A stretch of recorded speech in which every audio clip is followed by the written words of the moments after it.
I like it so far, Dana. Nothing really bothers me there. No one's I expecting. mean, I'm in a hotel room. Nope, they're both going back, Greg. Yeah, that's fine.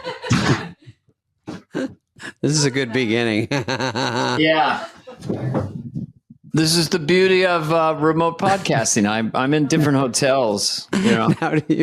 Now do you want your mirror in the background because it shows like that square? Oh, that's why. Maybe we should open it. This is funny. Yeah, we go full. Yank his head off. Jesus. God, I almost yanked my earphones off today, and I almost killed someone. It got caught on a tree, and I was like, "This snap." Yeah. Well, we got a few minutes left, Dana. So what should we talk about? Well, okay. I got a lot of stuff I want to talk about. We'll go back and forth, but oh yeah, I'm doing the tour. So people, exciting. Go to davidspade.com. I'm coming to your town, probably not, but I'm coming to a couple towns. Coming to some towns. You know what? I announced the tour, the first leg of it. And then everyone goes, why are you coming to Pensacola? That's all the comments are where I'm not going. So I will be adding, but that's all on that. But you can buy tickets now, finally. I just saw David. We worked together at this event, and I watched from the wings. And he's in very sharp form, very funny. I tried to cut him off. I tried to get the mic off. I just get him out of my hands. I said, hasn't he done his time? I kept going to the crew, and they go, he's on a roll. Let him go. Let him finish. I go, yeah. Does he Dana have and I to our finish? First corporate gig together. It was a great idea because we went all the way to Indiana. And in the daytime, I walked across the street and went to the NFL Combine. It was right across from the hotel. Everyone in our hotel was either a coach, assistant coach, weightlifting coach, QB coach. It was kind of funny. All dudes. Not great. It looked like a pirate ship. And then I walked over there and got on with Rich Eisen and did some goofy stuff. And then walked around and saw the Combine, which I watch on TV every year. Just fun to walk around. You went to the Combine. How long did it take you to get there from the hotel? Did you sprint or anything? Or yeah. When I did this 40 over there, I go, I'm already tired because I sprinted here. But I felt like, and I might be imagination, I was being scouted while I was walking around. Like people are like, what about this guy? He could be a good rover back. Yeah, I mean, I always saw you as scrappy as a fighter, Yes. and I see you as kind of speedy, quick. Yeah. Yeah. So, I mean, the 0 to 20 yards, you probably make some noise. Yeah. And then I did some sled work where you knock it back, push it back, flip the tires a little bit like that. Just let them know it's pretty easy. If I seem a little tired, is because there was a party last night at the hotel. My wife was here. Oh, and good night, sweetheart. And then it just, can you do the effect? Yeah. And just people talking, what up, man? So this went on for hours, going to the front desk, and they're like, I don't know. We told them many times. They had the balcony open. It's just blowing bongs, pounding beers. And they kept knocking. And they were like, your walls should be thicker, man. We're not that loud. It's your fault. Yeah. So we're like, we got all our shit in the other room. We know we won't sleep, and they can't stop them. So can you just give us a room to walk to so we can sleep? Is where I am now. Oh, so, you did that? Oh my God. Just so we could sleep, because you drag your blankets and pillows down the hallway. All bleary-eyed. Yeah, all bleary-eyed go in. So yeah. And then I went to the dermatologist today just for a classic skin check. Oh, do your fucking one that I wish I had in my act. It's so funny.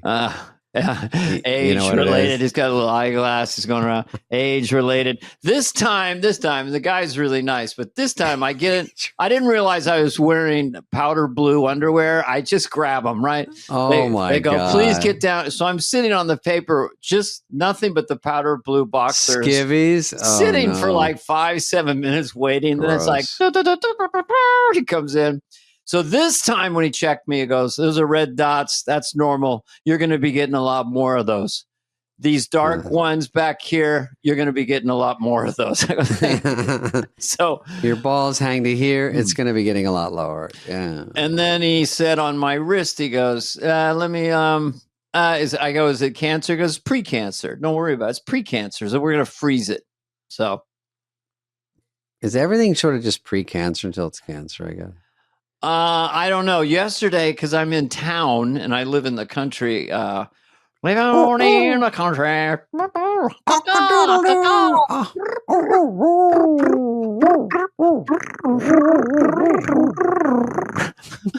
I keep thinking of Patrick trying Farm to. animals. He's thinking live in real time. I might be able to salvage that for something.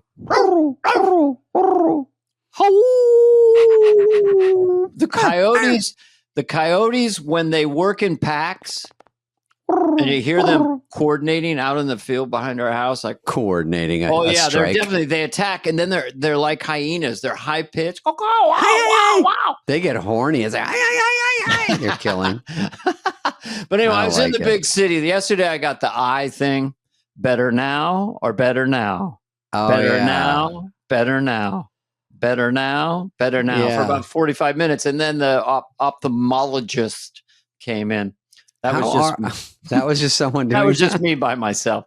Better now. You're practicing better now. Better now. Now the left eye is kind of weak, but the right eye is pretty good. So what I used to do, and this is possibly considered cheating, was I'm waiting for my turn. I try to memorize each line.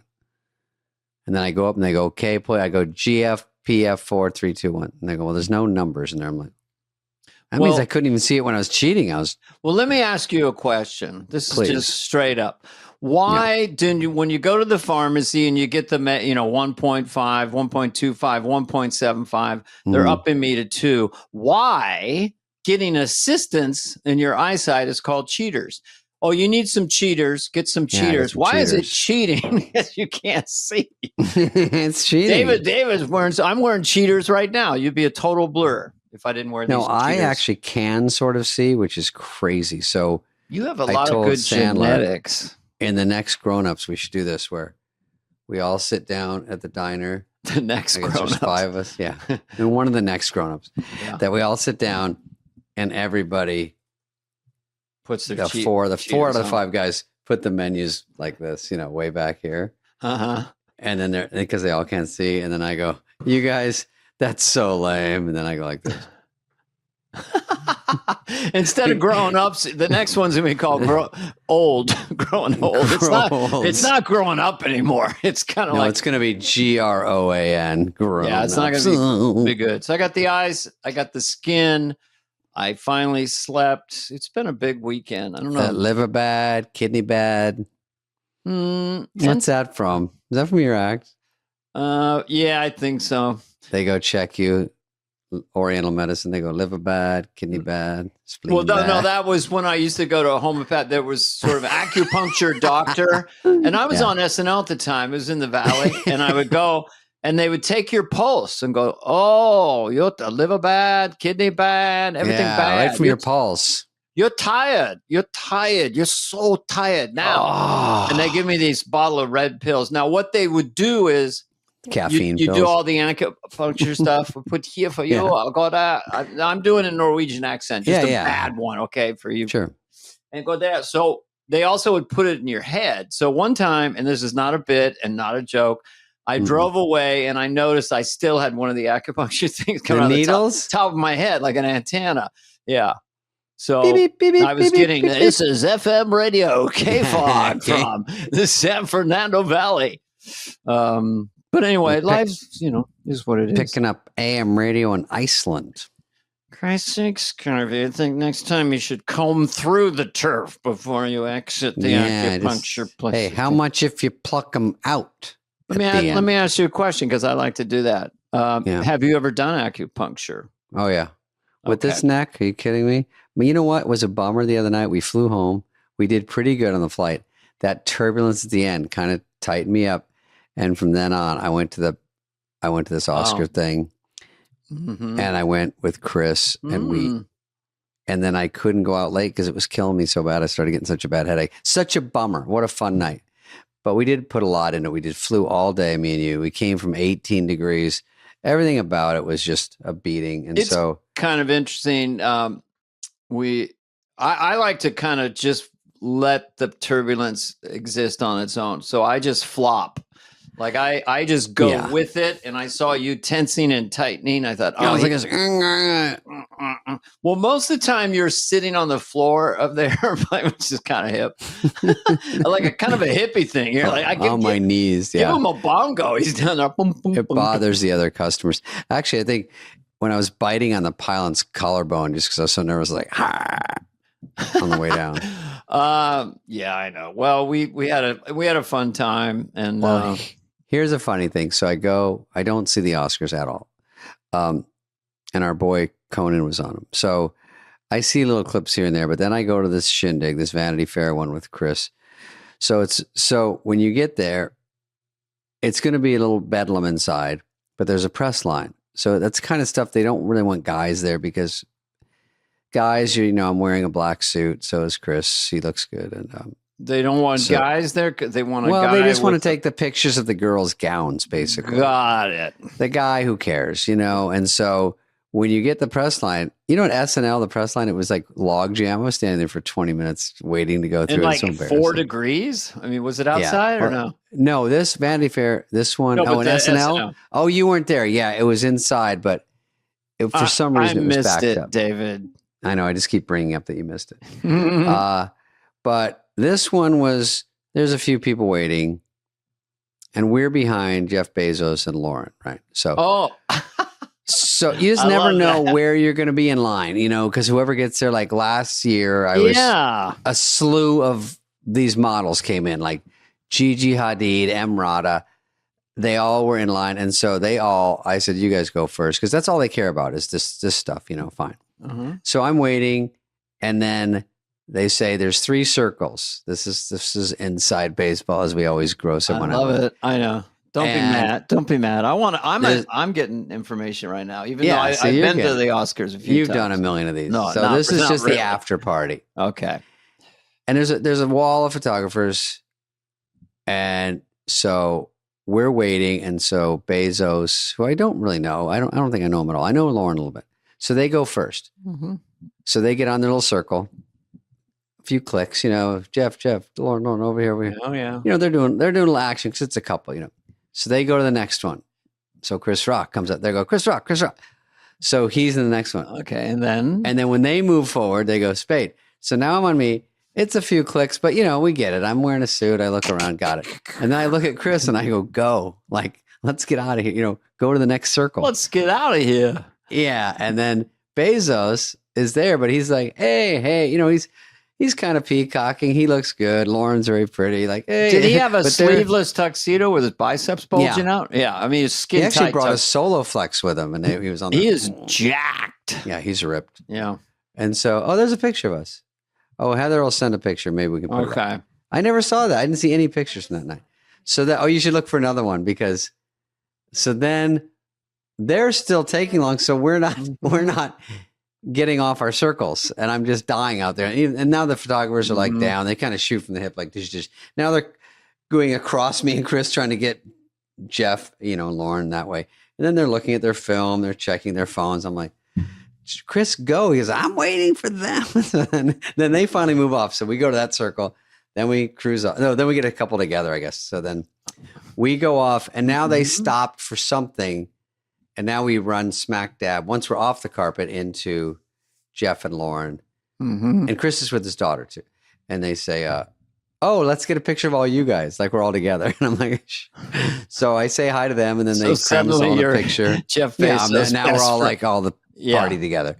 But he was very nice, and she was always been sweet. So then if you're the woman, you're I'm sure very conscious of like, it's everything. I'm looking at my gown, my makeup, and then every woman there is stunning. And so we go in, and then I run in, of course, to some comedians. I see Mulaney, and I see Nick Kroll, and a few others. So we just sit with them and bullshit. And then, you get acclimated. Then you start going, I'm going to take a lap. First of all, Sacha Baron comes out. Now, Sacha Baron. Sacha Baron he played Borat. He played Borat. He pretended to be sort of a Middle Eastern man. There they are. Oh, there we are. Okay, that's not bad, right? Look at my hair shaved. I don't know if it's your best picture. I don't really. Oh, thank you. I mean, but that's not your fault. You're incredibly handsome. Yeah. I mean, listen, maybe I had an it was a bad pitch. It didn't look like you to me. Can we see it again? It's that. Let's have. No, don't make me horrified. Let me see. I've never seen it these. It looks perfectly fine, but it doesn't. Well, I think it's weird. My sides are shaved, so it looks a little different. Right, but look how stern you are. Look at Chris with the big smile. Oh, yeah. That doesn't look like your personality. I think I looked too smiley one time, and from then on it was and then you're like really Howard Sterning it up. Mm-hmm. Yeah, I'm like, listen, let's just get... Oh, so this is it. Okay, so this is it. Good Lord. Talk about stern.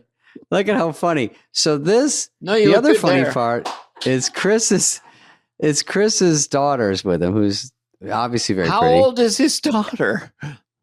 I think she's 21. Okay. We all came together. We stopped and grabbed them. Lovely daughter. Lovely. And her friend. And so then we're walking up. I'm like, oh, Chris, people think we're double dating here. This is a problem. So I kind of hang behind. Then we get there. And then Lola gets there. There's Lola and Zara, his daughters. But I go, let's have no confusion, like we're all together. So anyway, funny picture of all of us, right? That's funny. It was funny. I just, this, I don't know if I'm liberated or not liberated, but it's just interesting that men are covered in their tuxedos and women have to have their collarbones and their shoulders. Well, no, there they are. Look at me. Oh, my shirt's unbuttoned. Well, that looks like you have a mullet there, but it's not your hair in the back. I do. But it's really coming out. No. Chris Rock is leading the way. He looks like he's about to do a stand-up bit. Sasha. He goes, now the thing is, he always says, but Sasha's too tall, so I don't want to hang out with him all night. This is true. Mm-hmm. So he's always funny. And I do like him. He's very fun. So, friendly. So they go to the bar and I go, I'm going to walk around. Yeah. Yeah, he's brilliant. So anyway, I run into a few people and obviously every other person is famous. A celebrity because people don't really get plus ones. Not many do. Obviously Bezos and Lauren come together.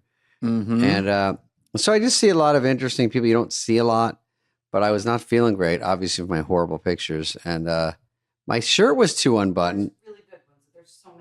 Oh, there's good ones. Oh, no, I'm sure there's great ones. A photo can be, you catch someone. Yeah. Oh, there is? Oh, fuck, show that. It was with Rock too, right? Oh, you'll like this one. This is so important to me. I don't even know why. It's important to me, too. I really want to see your good photo. I want to find a good picture. That's what I want to do. I don't know. I don't know if this is it. I want to see it.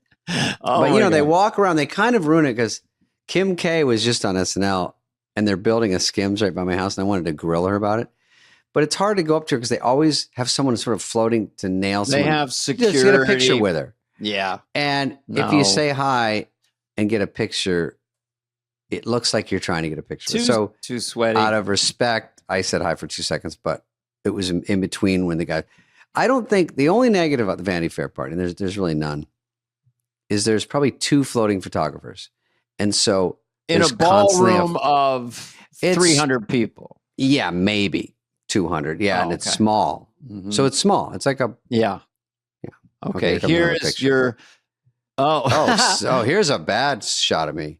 Well, but it is when Mick Jagger came over. So that's good. That's you guys are kind of... There's this... I don't know, something like you're kind of... Is this what I look like from the side? Let me just go real quick. I want to throw myself through a plate glass window. You do not look like... Oh, that one's better. I got a smiley one, yeah. That looks more... Let's put that one. I know who that looks like, but I can't think of his name. Star Wars, C-3PO? No, that's... Oh, Mark Hamill? Yeah, from the side. Yeah, a little bit. God, anybody better? That was just a photo. No, I know. I kind of a gray beard. I mean, a blonde one. So it's... No, I'm fine with how I look. But listen, this woman came up. I was going to ask you, Heather, do you know who Dr. K is? From Instagram or something? Anyway, she's a plastic surgeon, but she wanted a picture. And then, of course, I do the classic, Dana. She goes, I do plastic surgery. I go, hey, can you give me the Brad Pitt? I don't even know if he's done anything. Just make me look like him. She goes, I see what we could do. And she starts touching my face. I go, I'm kind of kidding. You don't have to leap into action already with your professional opinion. But she was very sweet. Here's what happened to And me when I probably went to call the it. Oscars. So I was invited to the Vanity Fair party. This will be quick. Right. I was Please invited make with it a big long. white envelope. Vanity Fair invites you. They invited me it's for such a hassle. 25 years straight. And Whoa. I just never went and I never responded, but I kept getting invited. So then they stopped inviting me. The year before, I was invited to the 2018 one because Mike Myers was there for the Queen movie. And so we went to the Oscars, got all dressed up. I go, okay, this is probably my last Oscars. So I think we went to one of the Neiman Marcus or one of those. Okay, I got to get a tuxedo. Right. So I said to the guy, I just want George Clooney. I just want exactly what George Clooney. So he started pointing, we'll put Very this. simple, this nice We're going to look. put this. I go, is this George Clooney? He goes, oh, no, George would do that. I go, no. I mean, literally, I want a George Clooney. Just the shoes. Simple. Everything. Because George Clooney always looks the best in a tuxedo. Looks great. The tuxedo cost money. And I looked a lot like George Clooney. But anyway, so we go there. And then we're in some kind of after party talking to Mike, who was generous enough to invite us to go there, and his wife. And they're going from there to the Vanity Fair party. Right. So I go, well, we're not invited to the Vanity Fair party. We don't have any invite. And they're like, oh, come along. We'll get you in. But I couldn't. I couldn't be the third wheel with my wife. Like, we don't really have an invite, but we know famous people. Could we go in? So we decided to go. We left and we went to catch. I was in a tuxedo and she was to eat. To eat and not a bad move. They're by ourselves. First of all, you're as famous as anyone in there, or more. Stop it. And and people would love to see you. People ask me about you all the time. So, but the problem is, I'm a recluse. Except for this podcast. Yeah, you are. Yeah. It's good. You have a little bit of mystery to you. I have none. So I go there. Also, I know my angle isn't this from now on, Heather, when I'm taking photographs. Those photographs have nothing to do with reality. They know I'm personality driven. So you didn't look like yourself in that shot. You couldn't have recognized you. Look at me. Now do I? I'm angry to be at this party. Yeah. Okay. So when you pull up to Vanity Fair, you see this woman and there's like a guard gate and they have police everywhere because there's too many people there that they don't want anything to happen to, I guess. There's dignitaries or whoever. Like Bezos, he himself they're probably keeping an eye on him alone, along with everyone else. So you have a stop, you have to show something in the window of your car, and then you have a hard plastic David Spade Vanity Fair thing. So you have to show that. Then, even if they know you, David, go ahead. Next one, stop, get out, show that again, shake down. I saw a guy go, literally, hey, David, do you know this guy, whatever? I go, yeah. And he goes, can you tell him I'm stuck out here? I'm supposed to be with him. And I'm like, oh, the chances I would run into this guy inside, which I never did. But he was stuck too. Sorry, we just don't have the thing, and you have to have the thing. So it might have been, I'm saying it might have been a slight problem just because I saw how rough they were on everyone. They weren't even... Yeah. And screwing around. Anytime you're in that party and if you pivot left or right or look up or make a sudden move, you will be tackled. You were in danger of being tackled for 2 hours at the Vanity Fair party. Just taken down, guy with his knee in your back. What are you doing? So it's not. Why are you shaking Jeff Bezos' hand? Yeah, I know. So, and then I pushed out on the Guy Oseary party because that goes all night and it's super fun, but I felt such like fuck pie. I go, I can't do it. Well, and then of course I feel better now and I'm like, oh, but of course I can't. Anyway, well, I got a lot out of it and we got age related and we got fun.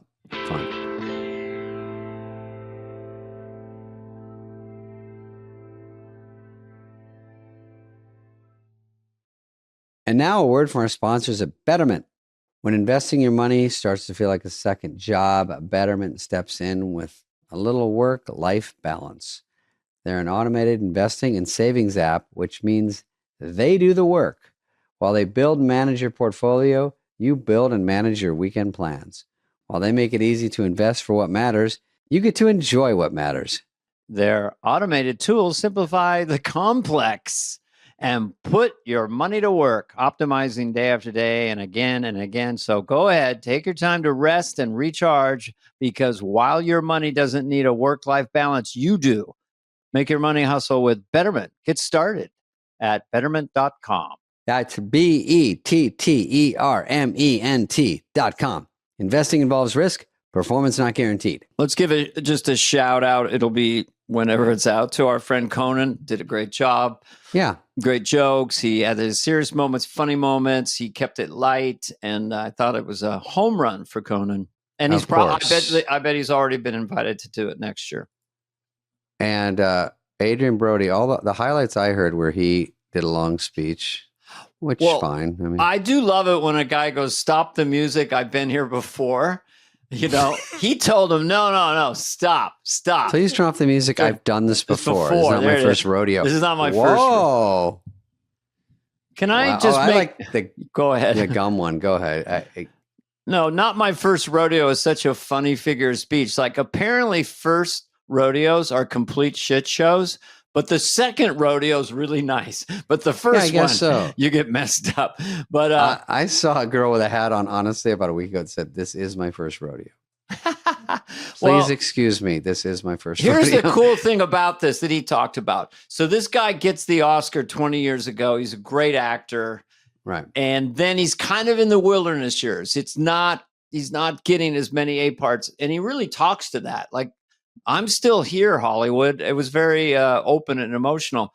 But after about 26 minutes of that, I thought, okay, he said everything he needs to say. How funny. Yeah. His pin was her second earring. So she took an earring off. Oh, she took her earring off and he wore it as a brooch? Yes. Why is brooches out there? Is this early in a relationship? Is this romance? Like, is it the first 6 months of All right, I'll ask you about romance, and Heather can chime in. All right. The clip I saw is he won. He got up. He started walking. He got about 20 feet away, took his gum out and threw it back to her to catch. Mm-hmm. And I don't see that in a lot of Hallmark movies, but, maybe that's the new romantic gesture. Right. Take this bitch and hope it sticks in your Oscar hair that you had done for 2.5 hours. I had a Hostess snowball in my pocket, one of those Hostess snowballs when I won the Emmy. Whoops, how'd that get out? So I walk into the stage, I look back at Paula. She was sitting next to, like, I don't know, Eddie Van Halen. I just went...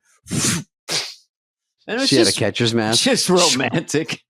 Yeah, it's cute. If I was her, I'd be like, hey, next Oscars, maybe not throw your gum at me. Maybe not. Yeah. Well, did he bring up Weinstein? That's hard too. That's a tough subject at the Oscars. Well, I mentioned that before, and it has nothing to do with Weinstein or anyone. It's just such a turn to go from the Weinstein type, Harvey Weinstein, to Adrian Brody, who has just this gravitas about him, or sadness, or he just has this seems like a very cool guy, incredibly genuine person. Based on what I saw, I like him. Obviously talented. If he doesn't get an Oscar for 20 years, it means nothing about his acting. It's just there's only X amount of good movies and so many actors that are good that it's sort of, you get lucky. And also, if it's about, he works all the time, but if it's about the Holocaust, there's always a chance it's going to be taken very seriously, and it might get pushed to the front of the pile. It's something. I'm sure it's brilliant. It's just a place I can't go to anymore. But, Adrian Brody, what do you... I'm eating a banana. I didn't know what time it was. Dana, I still don't. I just know I was like, I think I'm going to pass out. I spent the weekend with you. We were doing our own thing going around there. But every time I turned around, you're peeling a freaking banana. I go, is this guy got a potassium deficiency? Banana is my new go-to. It's easy. But anything on the podcast, I can't really eat. I have shit around here, but I can't eat it. Remember when I handed you an orange? You said, what am I going to do with this? And you threw it down. I was like, that's not very nice. And then I go, give me a goddamn banana. You're like a monkey. You need a fucking banana. I don't want people to think I eat food. Oh, by the way, before we get into the stories, there was a quake here the other day. Did you feel it? What are they talking? 3.9? It was a chumpy 3.6. Embarrassing. No, that's nothing. That's like, is the mattress moving? I didn't really feel it. there was a big one in San Jose. I flew over it while the earthquake was happening. I think I was on Southwest, and the pilot came on and said, earthquake down in San Jose right now. Now we're over San Jose. Now we're not. Now we're over San Jose. Now we're not. I mean, the whole city was moving. I was shocked. That's very shocking. I was surprised. I mean, that's a big earthquake. That's right over San Jose. It slides out from under the plane and comes back. Now we're not. Yeah. Shakers, tremors. I had a friend once. People are telling me, they're like, it was a 3.6, but felt like a 4.1. Because we know our earthquakes out here. So I'm like, you get into the 5s, I'll start to listen. 6, I'm scared. And it's also the depth of it, and the way it shakes. And was it a roller? Was it a sideways one? Was it up and down? Liquefy? I have a good friend who during I'll tell you more later about that. This is not for the podcast. Okay. Northridge earthquake, which was a 6 something, but more like created action like an 8.0. Monster. My other friend was like, when it was hitting, was going, "This is the big one. This is a big one. We got to get out of here." The biggest. Well, it was like 6.6, right? Well, Look, listen. The Ring of Fire in Japan and stuff, Tokyo can take a 9.2 and they're on ball bearings. So they just kind of go that. We, in California with the San Andreas, we're kind of tapped out. I hope I'm right, at maybe a 7.2. Because it's super ugly. Our, things, our tectonic plates are moving this way. You don't want them to move this way. Off the coast of Oregon, they're going to move this way, and that'll be a 12.4. The plates. The plates. If they're moving this way, there's a certain, but if they're moving tectonic plates. Yeah. Mm-hmm. Ooh. It doesn't always have to be funny. It can educate. No, I like it. Do you? Riveted. Do you get it? But can you keep up? Yeah. All right, let's go to look at some stories. We've covered everything. We didn't cover the Oscars at all, but it's funny. Who cares? Kudos to Conan. This is such a well-run machine. I don't even know what this one is. Dana, you have to explain to people at home. I wouldn't do this for $1 million. 2 doofuses are throwing, they're blindfolded basically. And look what they do. Would you do this? This is full of water. They don't know it's coming. Oh. In the head, would you take... That'll break your neck. I mean, are you... Oh, my God. And you're continuing to do it. So they have like a gallon filled with some water. Dana, could you take this hit to the head? No. That guy can see. I didn't understand the last part. 2 observations. Alcohol was involved. Obviously, they're giggling, they're numb. Number 2 is, what in God's name will we do for clicks and views? And I want you to think about this. Yeah. You're a smart guy. You're a tough guy. Yeah. You're a good guy. Yeah. You're just tremendous. Think of a stunt we can do so we get, what do they get? 2 million likes? I doubt it. That looks like a low liker, and they put in all that effort. Oh, no. That's I thought it was 1.9. Was there millions on that, Heather? I didn't see it. 1.7? I mean, honestly, if you dropped a feather and it hit my head, I would start crying because I cannot take something filled with water. No. And when you're not ready for it, oh, my God. That was not safe and not good. Welcome to the internet. Okay, what's the next one? Don't try this at home. Don't try this podcast at home either. Here's this. Yeah, be careful. All right, here we are. What is this? This is kind of interesting science. Okay. This is phenomenon. It's called spontaneous synchronization. So they're taking what are those things called? Melodromes or something? Melodromes, yeah. 5 melodromes on a... And they're off.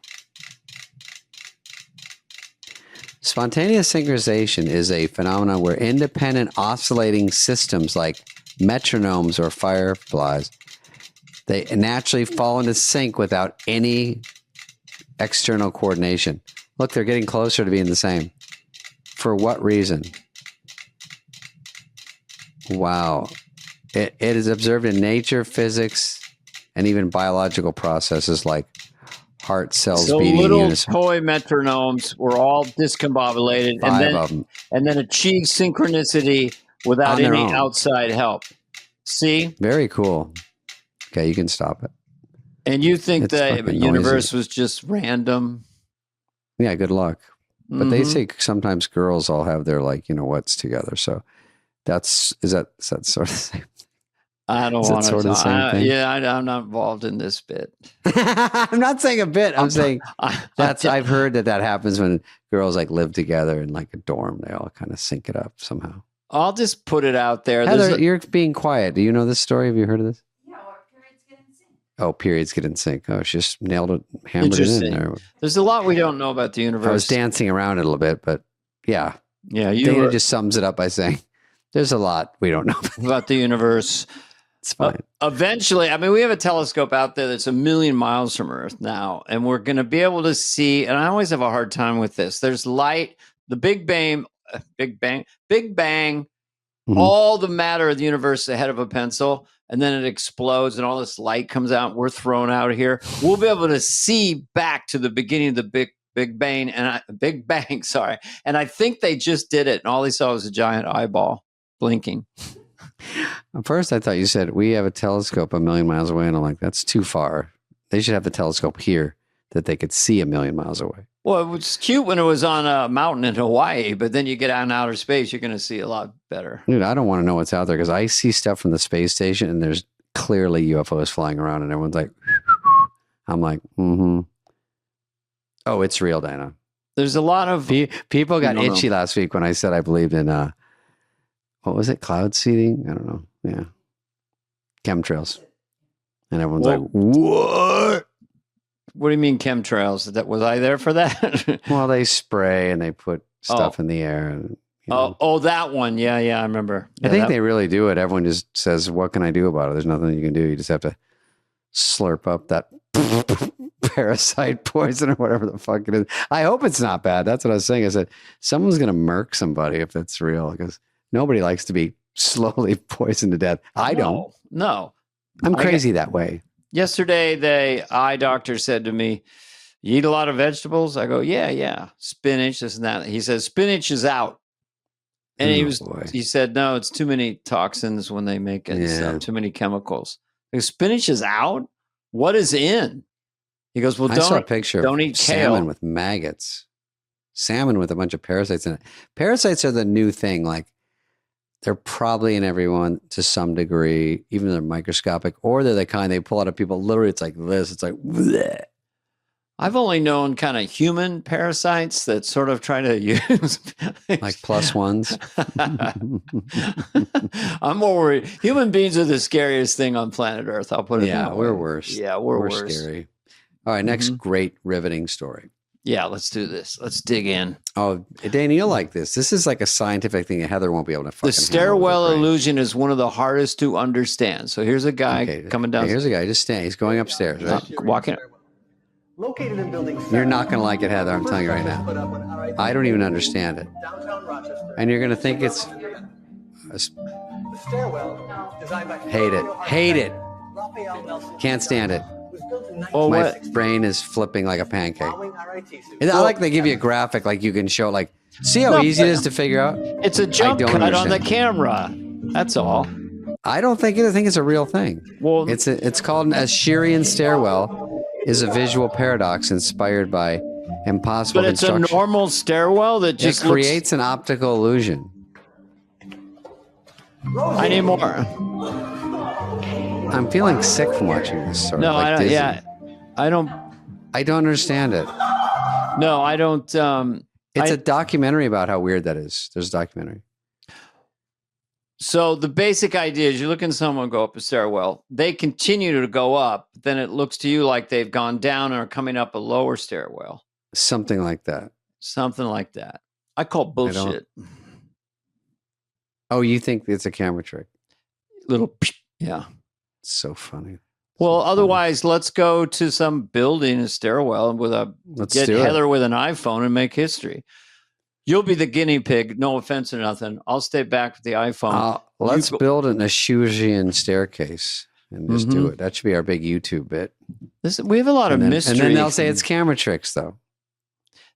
You know, there'll be a bunch of Danas out there. Let's give them something to talk about. Let's give them something to talk about. Whose song is that? Bonnie Raitt? Yep. What about, you were just saying, the big, big bang, the reason I'm... That's a song on my iPod, old man. Okay, next. Why the raspberries? I don't know. Okay.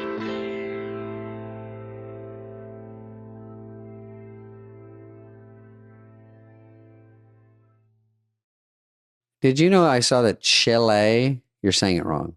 Chile. Chile. Is it a country? Yeah.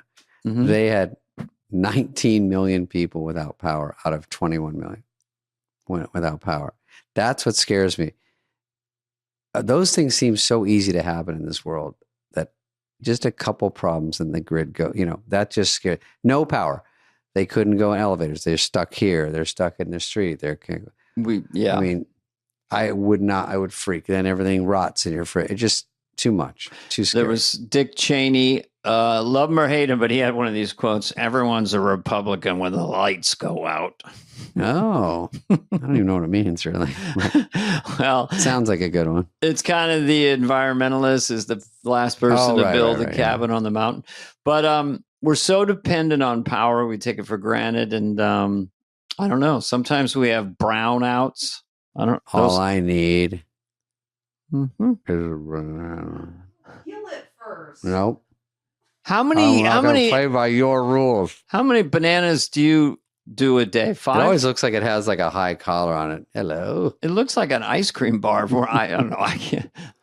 Anyway, it's a little fucking on the ancient side. Did you ever have a frozen chocolate banana dipped in? Fuck yes, I did. Okay, that's a whole other kettle of banana. Well, that's so. I don't know if they have those anymore. Who invented those? GP. It's a good invention. Yeah. I used to go to Dairy Queen and light it up with a dilly bar. I think as a kid, a banana split from Foster Freezer, like a banana split was a magic thing. It had the vanilla, the chocolate, and the strawberry Neapolitan. Yeah. And the banana and then chocolate syrup on top. So it was like such an indulgent thing. What'd you do, dude? I got a banana split, man. Oh, they're unreal. Full Monty. Yeah. I wonder if people are still listening, but I think they are. This is so, and I like this kind of talk because it throws me back to when I used to eat more sugar. I fucking loved it. I look good in this light. Let's do this at the goddamn Vanity Fair party. I looked at the metrics, and most people fast forward to minute 45 on Superfly. Oh, to hear anything about bananas. They just joined us. For those of you just joined, all right, we'll show another story. Okay. I don't know what this is. Okay. No. Right, paint foot, smash ass onto a jean jacket, and voila, it's a blob of shit. This girl just rates people's fashion. In our pants. That doesn't seem like a 5-minute crap to me. Craft. All right, take your motherfucking shoelaces out of your shoes and do some early 2000s bullshit. Her underpanties are going to show. That looks like shit. She's a tough critic. What am I watching, please? Well, people get on like a TikTok or something on one side. They show one like we do, and then they just critique it from the other side. Like they'll have a cook, got it. And he'll watch someone cooking something and go, okay, you put the stuff in there. You're good so far. Why are you adding that? And then they just criticize. I like that woman just like trashing someone's dreams. She was just she's a funny character. You look like shit. Yeah. Okay, next one. That's good though. I don't do that with you. I like your outfits. I have a uniform. I just wear the Dana looked good at the corporate gig, Heather. He had a little suit on. Did I? Little jacket. Yeah. I'm never gonna go do stand up again with a tucked in shirt because I'm fighting it the whole time. It's riding up the buttons. It's tough to do stand up. You're moving around. I need an untucked shirt. Remember the company Untucked? Did they go bankrupt? Because call us. Untuck it. No, there's too many of them. Yeah. Oh, they still exist though, because it closed. Untuck it, yeah. Yeah. Okay. Call us. We'll sponsor you. Okay. Can you do this, Dana? Okay. I didn't mean to cut you off there, but not at all. That was all. Could you get out of this? I always think, could I do these things? I think I could do this, and I'm so delusional. I think I could do this. You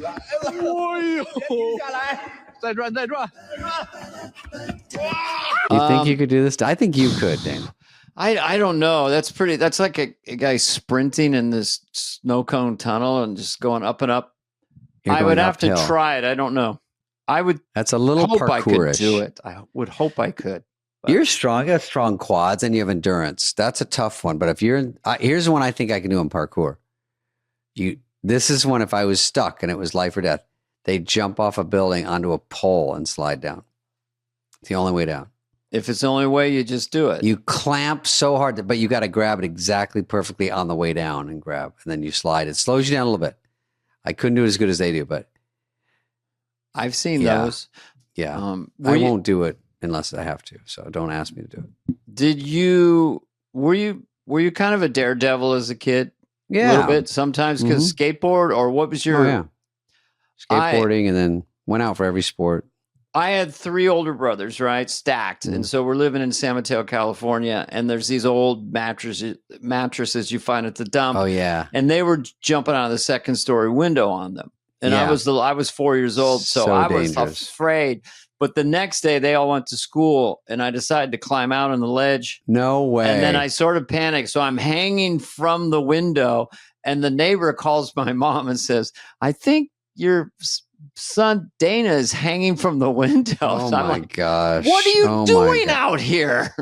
What are you doing? What in goodness name? The other time God's green earth are you doing? I crawled into the dryer and somehow it got closed behind me. So she said she came in. I'm 4 years old. I weigh like 30 pounds and I'm just like going like this. On the glass? Against the glass from the inside. Choking on lint. Aunt Blabby. All right, let's do another. We don't have to do too many more. We can keep going. We're looking good.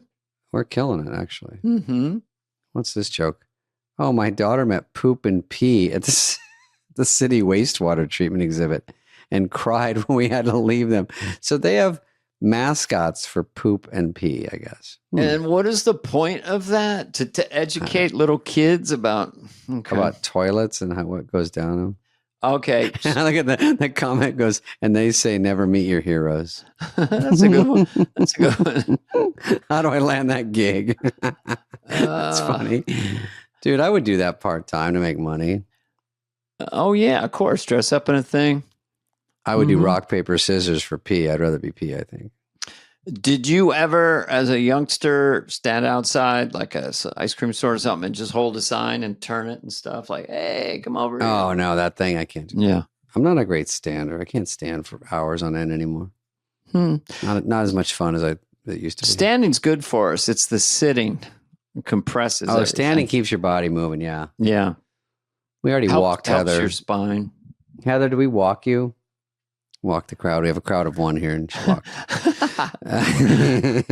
Same old. Okay, so anything final thoughts? I'll no, tell you there's an AI really. Tommy Boy thing that people keep sending me on I think the Bell Brothers or someone put out AI Tommy Boy. Maybe we'll play it next week. It's a scene or a movie or it has us going on Shark Tank.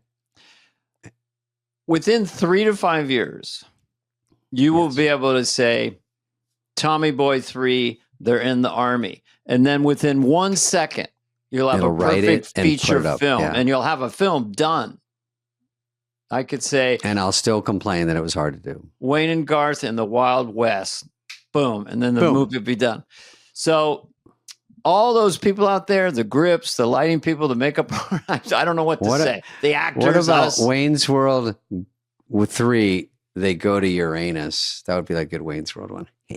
And then they would giggle. So they say, yeah, let's go to Uranus. And then they would laugh for like 90 minutes.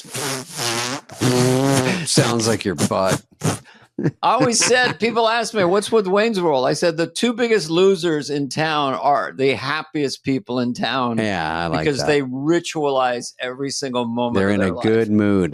People like to see people that are having fun. Yeah, let's go to Stan Mikita's, man. Get some donuts.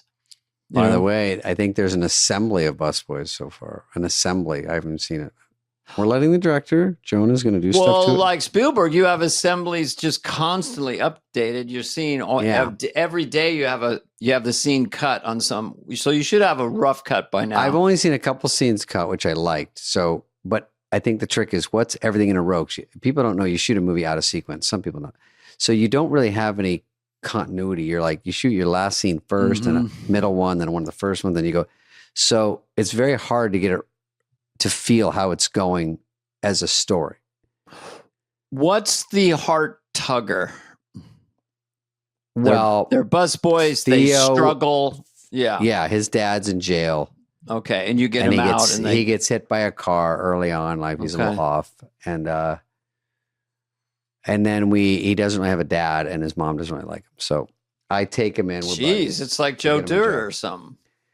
It's like any movie where people are like have stacked against them. Well, if this is a classic comedy, R-rated, maybe 75 minutes, and then you have the closing credits and outtakes. That's only an hour 15. Well, then closing credits will pad you to 85. So we'll definitely do a gag reel. If it's got these tentpole funny scenes, that's all people really live for. They, like 5 or 6 really big funny moments. Yeah, that's all you need. I think we're going to get it down to about an hour 40 and then have Judd look at it and make it 2:20.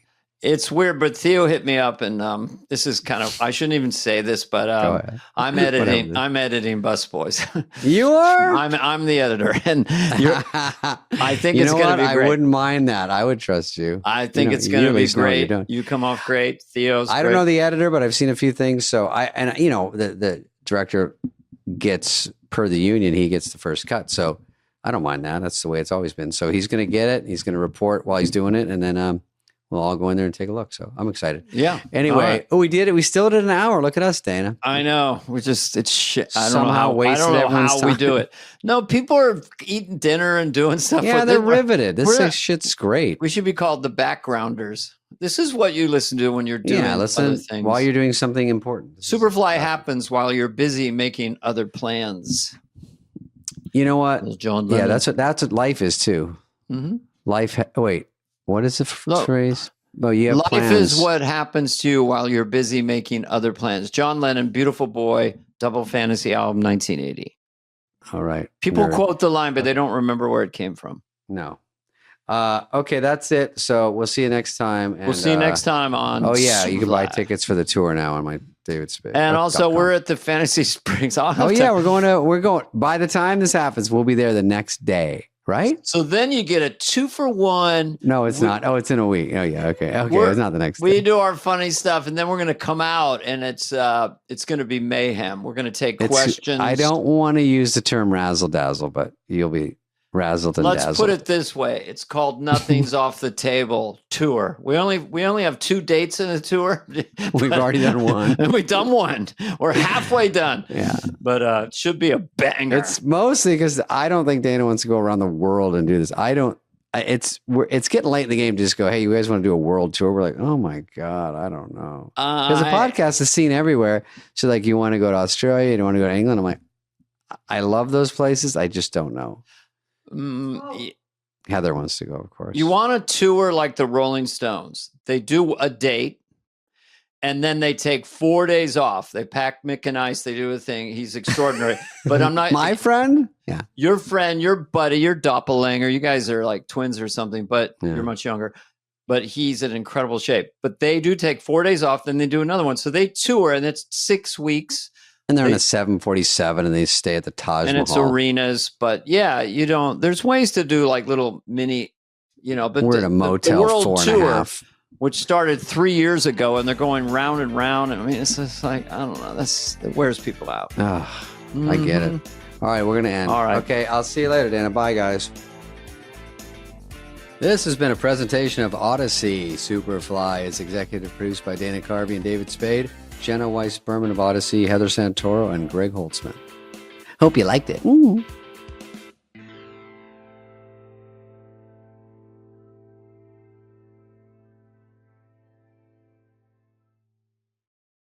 Dana. Yeah. What do you got? Well, we have Eliza Schlesinger today, who is a comedian. I actually see a lot down at the old clubs and colleges I play. I have, yeah. She goes to the Comedy Store. She works, man. She grinds it out like Nikki. They're all these. I'm not going to say these women. Gals, it's just really these comics just grind it out, and she's good. I think I always see her kill. I follow her a lot. She comes in because she does like 3 a night, and because she's got a special coming out. You know this, the Amazon Prime special. Oh, the one called Different Animal? That's right. March 11th, I think. Amazon Prime. And that's going to be a good one because I've seen some of the stuff she's doing on it. She talks, she talks, she's got so much great stuff and she's had so many specials. She's been out there, books, specials, podcasts. She does it all and it's all working. And we get to talk to her just about her process. And I love that word, her process. But she's someone who went to her first open mic and then was a headliner in clubs within 3 years, which is not easy to do. Very hard. Took me a lot longer than that. Took me 3 years to learn how to hold the mic. 3 years, I had about 14 minutes. I mean, honestly, you think you have an hour, you don't. No. So she had a killer hour and 36 months of stand-up. She has a cool name. We talk about how people just, like I was always, instead of Dana Carvey, it was Dana Garney. Horrible introductions early on in your career. Yours was... Oh, I gave her a bad introduction too. I didn't even mess up the Schlesinger part.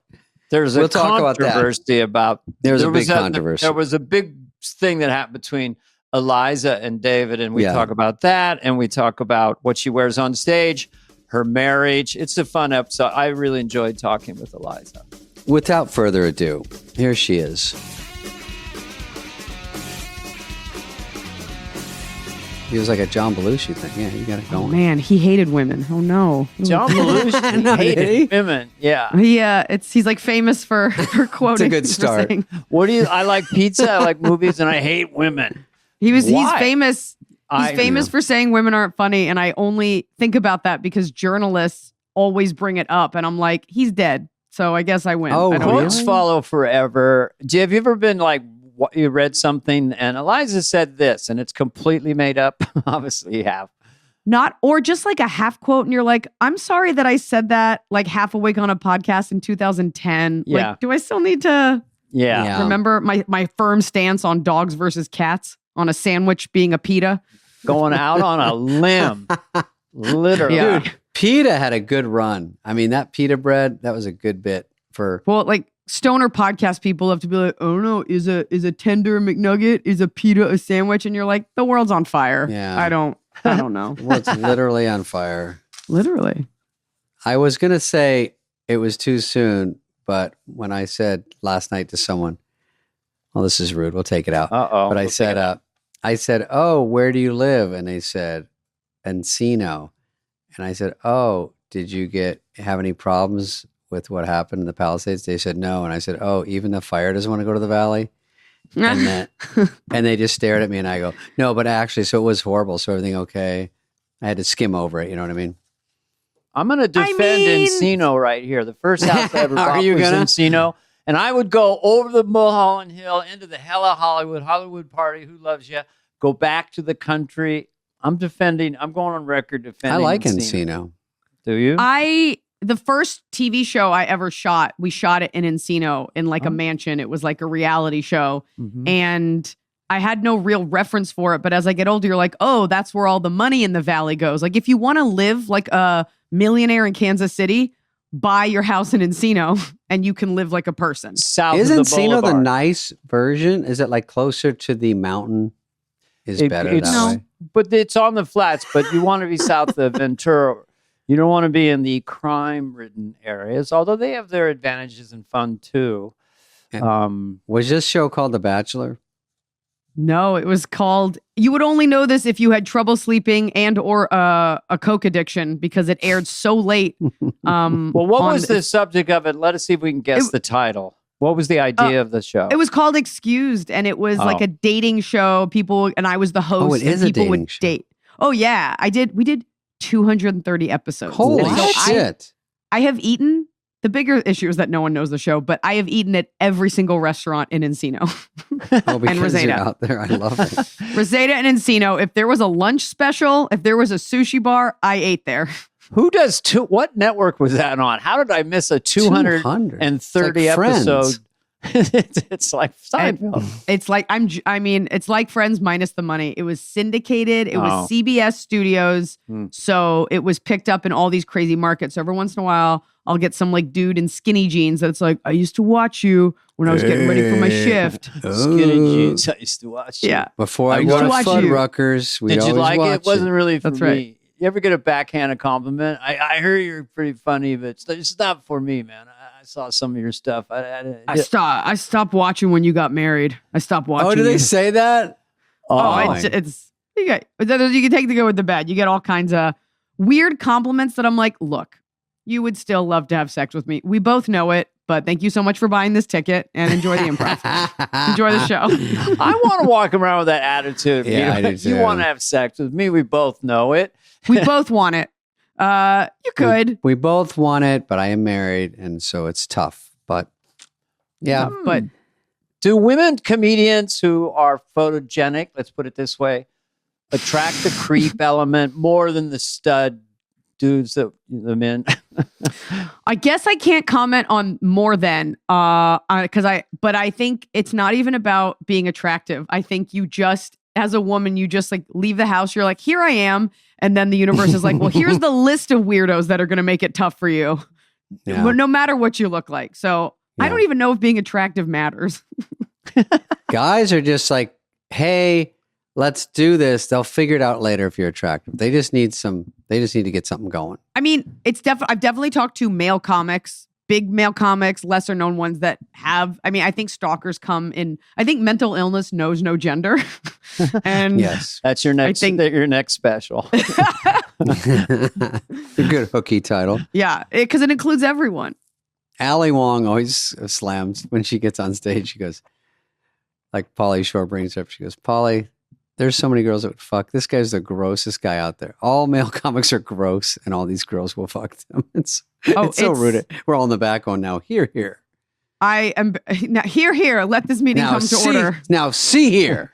Oh, I thought you meant here. Like I. Like I agree with that. Like No, I do like it. I'll Charles say here. Yeah. I say, I think most male comics would proclaim themselves degenerate scumbags, and I think they wear it proudly. And you become a comic because you're like, look, Of course. we can all agree I'm physically repulsive, right? But if Yeah. you can make a woman laugh, I mean, it's We've all disproportionate. heard that rumor. Yeah. And I always say comedy's like music where what kind of comedy are you doing? Are you like, it's like saying I like music. It's too general. So Oh, you can make a girl laugh that's on their wavelength. Like what kind? Do you like dry humor? Do you like goofy? Do you like, so sometimes you do sync up with someone because of that. Of course. I mean, if that's your only, listen, I wasn't famous in high school. There's nothing going on. It's just all trying to be funny. That's all. And But you you're know on what's- a platform. Go ahead, Eliza. well, I was Sorry. going to say what's weird, just for a moment, if I could I want to just hear pull this. back the curtain. Well, you said you weren't famous in high school, but like, and I watched you guys in high school, and that's what's crazy for me. Oh, wow. Yeah. And like, Just Shoot Me, Chopping Broccoli, yeah. The Church Lady. Like, I mean, I know all of your resumes, and David, some parts of the year you and I share a similar haircut, but Mhm. and we were on many lineups together. And Dana, Yes. I've never met you, but it is very weird to finally talk to people. And I felt this way when I met you, David, where you're like, oh my God, like you were my reference for so many funny things, for all the sketches I wrote in high school. And Oh, that's nice, right? I mean, David, I probably never got to talk to you about this because we always see each other in passing, but like, Mhm. I don't think there was one of the most impactful sketches was like the Gap Girl sketch. And Dana, like my mom bought me Wayne's World on VHS as a surprise for a sleepover. I memorized the whole movie. Like, you guys are massive bricks in like a comedy fortress that I've like built in my mind. And so this is, I like that. this is theory. crazy. Yeah. I totally That's great. get that. You know, the things that I saw, like if I had met John Cleese at a You still certain can. age, I still, oh, good. still I want to You still can. Wikipedia. Good. But He's I at get it. Jerry's If you're in Deli. your formative years, I say 6 to 12 or 13, 14, that time frame. Shows For you sure. watch, comedians you see. So we get it. But of course, you know now that we're just people who went to a club on a bet and then ended up on television. We get it. Can you kind of emotionally or mentally touch your fame and how much accolades and money you're making doing this? Or is it still a little bit surreal? You're pretty young. I don't know. It's grounding and surreal at the same time. Like sometimes you look around, you're like, oh my God, like every stitch of everything in this really nice house is because I thought to make a joke about something. And then I look at weird. all the things I don't have, and I'm like, and you could be making more jokes and have nicer things if you got out of bed quicker. I think we all are the weird. You always look to someone that's sort of well known and that you grew up with, and you forget that they're sitting there going, "I could do more. I could do better." That's all you're thinking all the time. Is like, work on my act, work on this, try to get this going. Where are you at on the disciplines? Because we've met different people on this podcast who really do workshop, like Nikki Glazer, Jim Gaffigan. It's an amazing thing. How effortless was, or how hard was it for you to get a position on Stand Up Mountain? Did it come quickly, or was it a grind? Or I don't know It came relatively quickly. I think I got my position relatively quickly because I became like a solid touring headliner in 2008. And when did you start? Jesus. I started when I was 21. But so I was 2000 doing it. what? Well, 2000. I graduated college. I started when I was I graduated college in like 2004, 2005. And so I did it for about 3 years. Okay. Became a touring professional after. That's fantastic. And this was, it was when it was. And so I was able to sort of become a headliner and bypass a lot of sexual harassment very early on. Shocking. But I don't know. David could tell you. I mean, he sees me out. I'm out when I'm not on tour. I'm out almost every night of the week. Yeah. I mean, you're jumping club to club, right? Yeah, and it's something that you think would like kind of like lighten up over time, but I'm about to turn 42, and if I'm not on the road, I'll knock back like 2 or 3 sets a night just for the love of it, And just always out there. Do you record always, or do you just go and do it? Do you remember it? It's hard to remember for me. I tend to, if I do record, I have trouble listening back. So I tend to. I can't listen back. I'm like, who wants to hear this? This is awful. I tend to listen back if it's a brand new joke. Like my new special is out on Amazon March 11th. And so I've already started. Different animal. A different animal. Amazon Prime. Not regular. You can get your... while you're watching me, you can shop for air filters, toilet paper, Chinese socks. This is kind of this is inside baseball. I love that phrase. But sometimes when you're trying to bit, your setup just happens to be perfect. Maybe sometimes because it's a new bit, and then if you don't record it or you don't remember, you're like, "Oh fuck, it's not working as well." What was that setup that made me enter the joke perfectly? It's frustrating. It's frustrating. What I have done, and I've done this, I don't rely on this, but I have a pretty close relationship. Like if you follow me, you're a pretty decent fan. I will put on my own Instagram stories. Hey, if you were at the 8 o'clock at the theater tonight, what was that thing I said about pigeons? Funny. Wow. And people, or I'll say it on stage, I'll be like, could somebody text that to me? And someone always remembers it. That's smart. Wow. That's I crowdsourced my own memories. And phrasing. I'll tell you, Liza, I'm the same way. First of all, we were on the same show probably 3 nights ago. But I have to say, when I do it, I don't know I like to do new bits. I record them, but it's almost worse to listen to them. It's awful. Because it's so sickening that I have to make myself go, I recorded. I did it the right way. I just have to hear it or write it down so I memorize like just the phrasing because it worked. And then it's so lazy, but it's something sickening about it, repels me to, and I have to, like, I do another show and I wait all day and then I go, I got to just hear it and go, that is how to do it. Okay. But it's so hard to make yourself do that. It's hard to, I mean, I recently, I got all the promo cuts for my Amazon special. New special, I right. have to watch myself back and I have to take like a deep cleansing breath. Gross. Yeah. And it's weird. It's like, so this is something I wish on other people, but I can't watch myself. Like there's something very, very removed about all of it. Like you have the ego to get up there, but actually digesting yourself for yourself is a weird existential kind of torture. And how long did you do your special, tape it? And then so you taped it and you said you're already working on, do you want a full new hour or do you want mostly new before you go out or what do you want? Yeah. I mean, the timeline to the average civilian, the timeline seems different than it is because, and you guys know this, by the time people see your hour, you've already been on the road and working because it's like a 4-month time period between when you record it and when it's actually released. Airing, but even prior to recording it, you had jokes that didn't make it or jokes you were taking out that you still want to work on. So you're just constantly.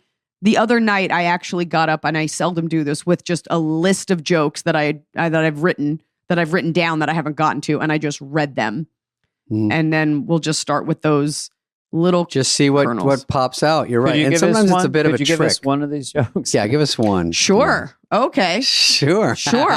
I want to explore the absolute rage that I feel. I have to preface it by saying my husband is awesome. We have a lovely relationship. He wakes up at like 5 a.m. He gets our daughter ready. He makes all of us breakfast. He does everything. He's elegant. He supports women. Like he's the best. The absolute abject rage I feel toward him when he takes a nap.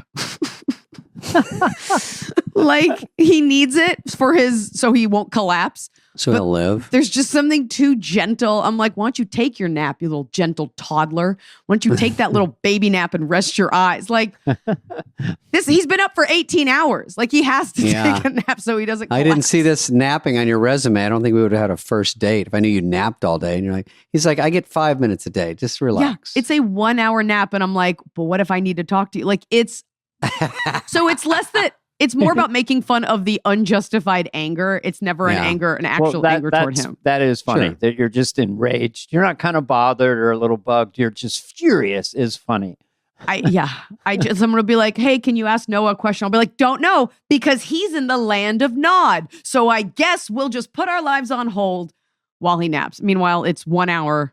Everything's fine. Is he on a couch publicly or is he in a bedroom with the door closed? No, he retreats to the bedroom and no one can go in there. Oh, by the way, that walk of shame he's trying to, I'm getting mad I'm too. I'm getting fucking pissed at this guy. If I was at your house talking to you guys and he was quietly going in the other room, like, where are you going? That's what you probably say. Were you creeping off too? I need Nap you to time? Yeah. I got to talk to you about a conversation I had with a female friend. Can you get back here? A female friend. Here's what you tell your husband to say, which will make it slightly funny and less annoying. Oh, Eliza, I'm going to take to my bed. That sounds like he's ill. Like take to the waters. Yeah. Well, or it's very regal. It's a king. No, it couldn't be worse. It's worse. Take to my bed. That does sound like you're sick.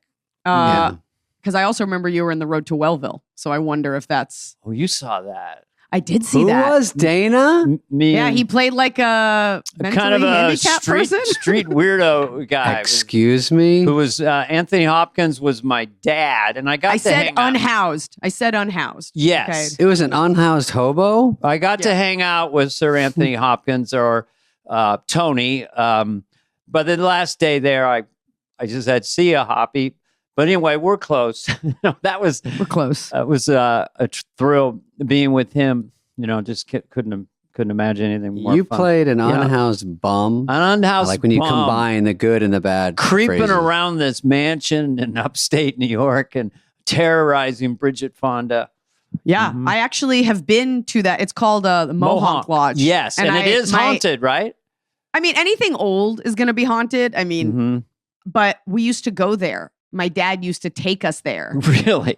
When we were kids. Yeah, it's so random. It's in Wait, Eliza, is it called Mohonk? Yeah, MOHO. And didn't we do a SNL retreat there or no? We did a retreat in New York in Mohonk. It's in Plattsburgh. Something. It's up there by Hudson. Right. It's like up there. way up the Hudson. It's an Shit, old Dana, building. do you remember that? We all went, Eliza. All the cast members went up. I was there. I was on. What do you mean? I was in the cast. I was on SNL. You were with there? Guys. Yeah, I didn't do a lot that year. You could have been there for 3 seasons as a 10-year-old feature player. Just never got on. Yeah, you could have played the junior high girl with the ponytail. What's up?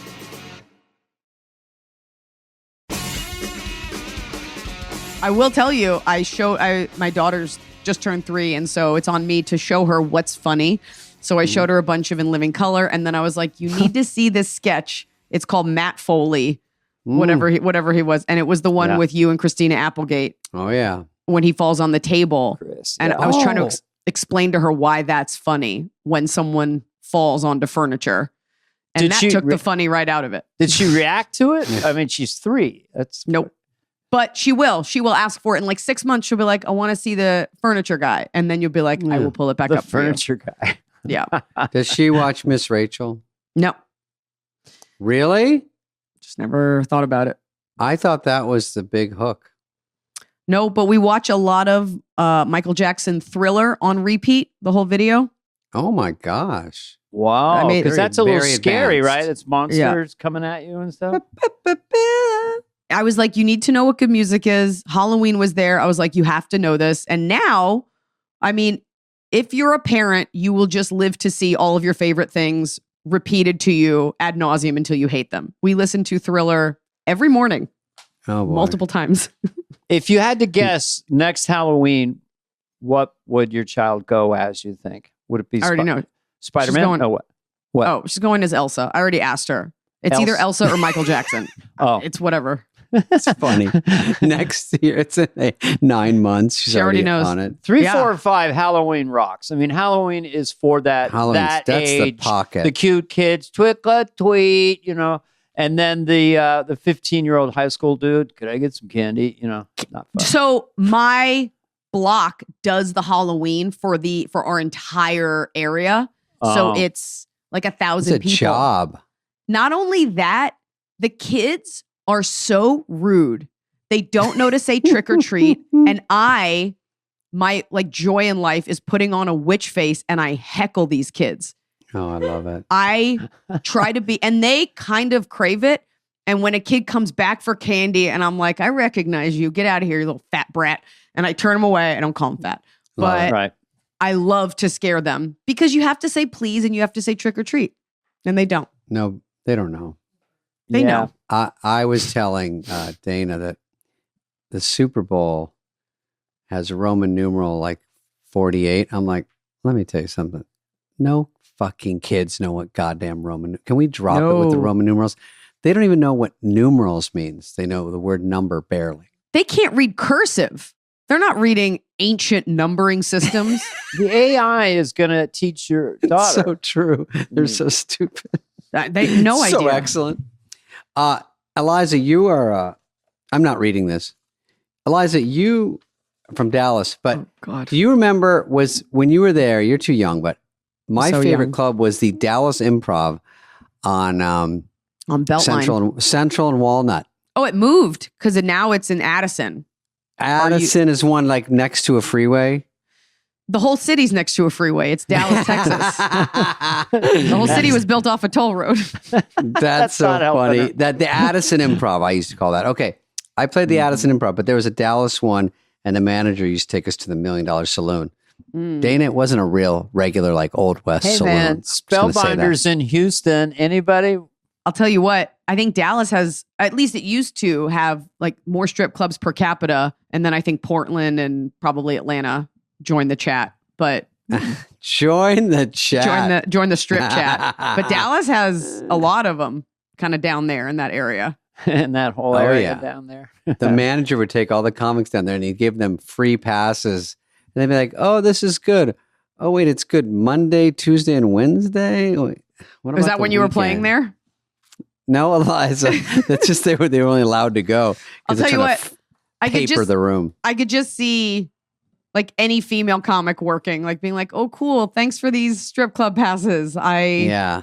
I'm so Get 'em glad. out. I'm so glad I Yeah, can get these wings. we had a good thing going. I remember you won't know this because you're too young, but when I worked there at the Addison Improv, this cute waitress said she dated the drummer for NXS. Now this is going way back. That's an old band, It's very and we're cool. like, you don't even know who NXS is. There's not a chance because no one anywhere but LA sees anyone famous. Just never happens.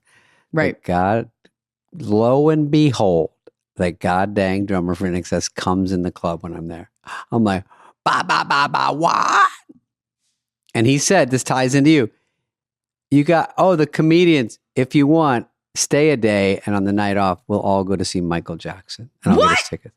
And he Whoa. took us to Michael Jackson. Where did you? That's amazing. Somewhere in Dallas at some big dome. I was like, oh my God, it sounds like a lie. It might be a lie. Actually, I'm going to back off a little bit. What do you mean it might be a lie? Did you go or did you not? No, because you reacted too big. So I was like, wait, am I lying? Oh, I saw I think him it's live. true. No, I think it's true. I saw him live, but I met him when he was I went. 13. Oh yeah, you met him when you were a busboy. Busboy waiter at the Holiday Inn, bringing Michael Jackson and all the Jackson family dinner and lunch. Fruit Loops. Yeah. at a Holiday Inn? Holiday Inn, which was near a regional theater called the Circle Star Theater, 3,000 in the round. The Jackson 5 was playing there in 75. I was a busboy waiter, room service guy. And so I got to know him a little bit. I always brought him raw carrots. And, Is that you getting to know him? in the story, Thinks he's at the zoo, it he just brings makes him the carrots. story better. Here I'd you rather go. than I gave him carrots and left. Also, Little Richard, I waited on him. He answered the door naked. That's true. What city is this? This is San Carlos, California. I feel unqualified to be on this because I don't have these storied other than, I don't. You as ran I'm into going through. Dane Cook at the Beverly would Center. be Nobody the- wants to hear that. Yeah. Who'd be the person you'd most want to meet right now? Like a Michael Jackson. famous person. Well, Uh, he like Taylor Swift. You met her? I'm just throwing it out. Okay, most famous person. I've never met her. I guess I don't know. I don't think it's about like, oh, I want to meet them. It's more about like, Who oh, would I'd love to affect you? work with them. I see. But I mean, I met Billy Crystal once and I cried and he was so nice because as a comic, it's not about rock stars. I mean, I think if I met Nicki Minaj, I'd be like, we have to talk. I have so many things I've always wanted to say to you. And she would tolerate me and she'd be like, whose mom is this? But as a comedian, there are so many people, if you're lucky enough in your career, your idols become your colleagues, and that's very unique and kind of weird. Well put. kind of sad. It's sad for the idol. but it's, I don't know. I think, I don't know. Anybody from, I mean, if I ever met Jim Carrey, of course, obviously I could never meet Chris Farley, but that would be impactful. Will Ferrell, I'm sure I will take a meeting with at some point and will embarrass myself. Love Will Ferrell. Yeah. Big fan of Elizabeth Banks. I've only met her No, executive. That's a good one. I barely, I think I've chatted with her, but you see like women that were on SNL, like you see these people, and then you remember that, they're just like you. These are just normal people. But Billy Crystal, I did cry because that was incredibly meaningful. And So he was big when you your were growing up. You exposure were to Billy listening? For me. Crystal? Yeah. Was it as him on SNL or him? In No, because that movies? was, again, That I was think this early. podcast should be called You're Too Young to Remember This. But You're so young and you're going to blow away. And I'm 'cause you're just so wondering skinny, where too. you So intersected thin. with Billy Thank you, David. Crystal. because he was on SNL, obviously, Yeah, at the very beginning. He did a movie. I mean, obviously there was City Slickers, yeah. but he those did a movie movies. called Mr. Saturday Night, which sometimes gets overlooked by stand-up comics Mm-hmm. as this like seminal piece of work in terms of like movies about stand-up comedy. Right. But we Mhm. watched it a lot growing up. And now that I look back at it, Yeah. you realize how much of it was true in a way that you couldn't process it as a kid Oh, yeah. And- with no sure. context. He did that character in a special. I think he did a special where he played all these characters at a house somewhere or something. And I remember it standing out. He's like really in the pocket with that character. And then he did That the character. movie. Yeah. Yeah. And So yeah. What do he sound like? Was he like this or something? No, it's just a New York Jew. Just like a New York, like shticky. What do you want? What do you want from me? King of the Jungle. How about Queen or King of the? I think it was a Davy Crockett joke. It wasn't. It wasn't the jungle. It was King of the Wild Frontier. It sounds like a joke. How about and then bum. Yeah. Bum. And so I don't know, but I will say, I mean, anytime you work with anyone bigger than you, you're just kind of like, oh wow, this is. I feel bad for this person, but this is really cool that I'm here. Where did you see him? He was doing a town hall, like for the New York Comedy Festival, and I had a show. At the Y or something? No, it was at Town Hall. Like it was Town called Hall in New York. Oh, yeah. And I snuck back there, and I went like under the stage, like Phantom of the Opera style, and I was like, I bet he'll be here, and he was. No security because it's John Hinckley style, more like. I did it, yeah. And so you see him, and you go up, and and he's nice to you. That's great. Somehow, I always let people know, like I'm a comedian. Just so you know, like, I'm not a weirdo. Like, I'm like, I do what you do. We're the exact same. Can I get a picture? Which means I'm a weirdo. I'm a weirdo. And I took a picture. Equals I'm a weirdo. Well, there's also that thing with comics. Someone is a comic and you're like, are you? Or is this something you like think about doing? But I do think it is a nice thing, like to level the playing field. When a comic comes up to me, they're like, hey, I do comedy too. It's a nice way of being like, hey, like, I mean you no harm yet. Right.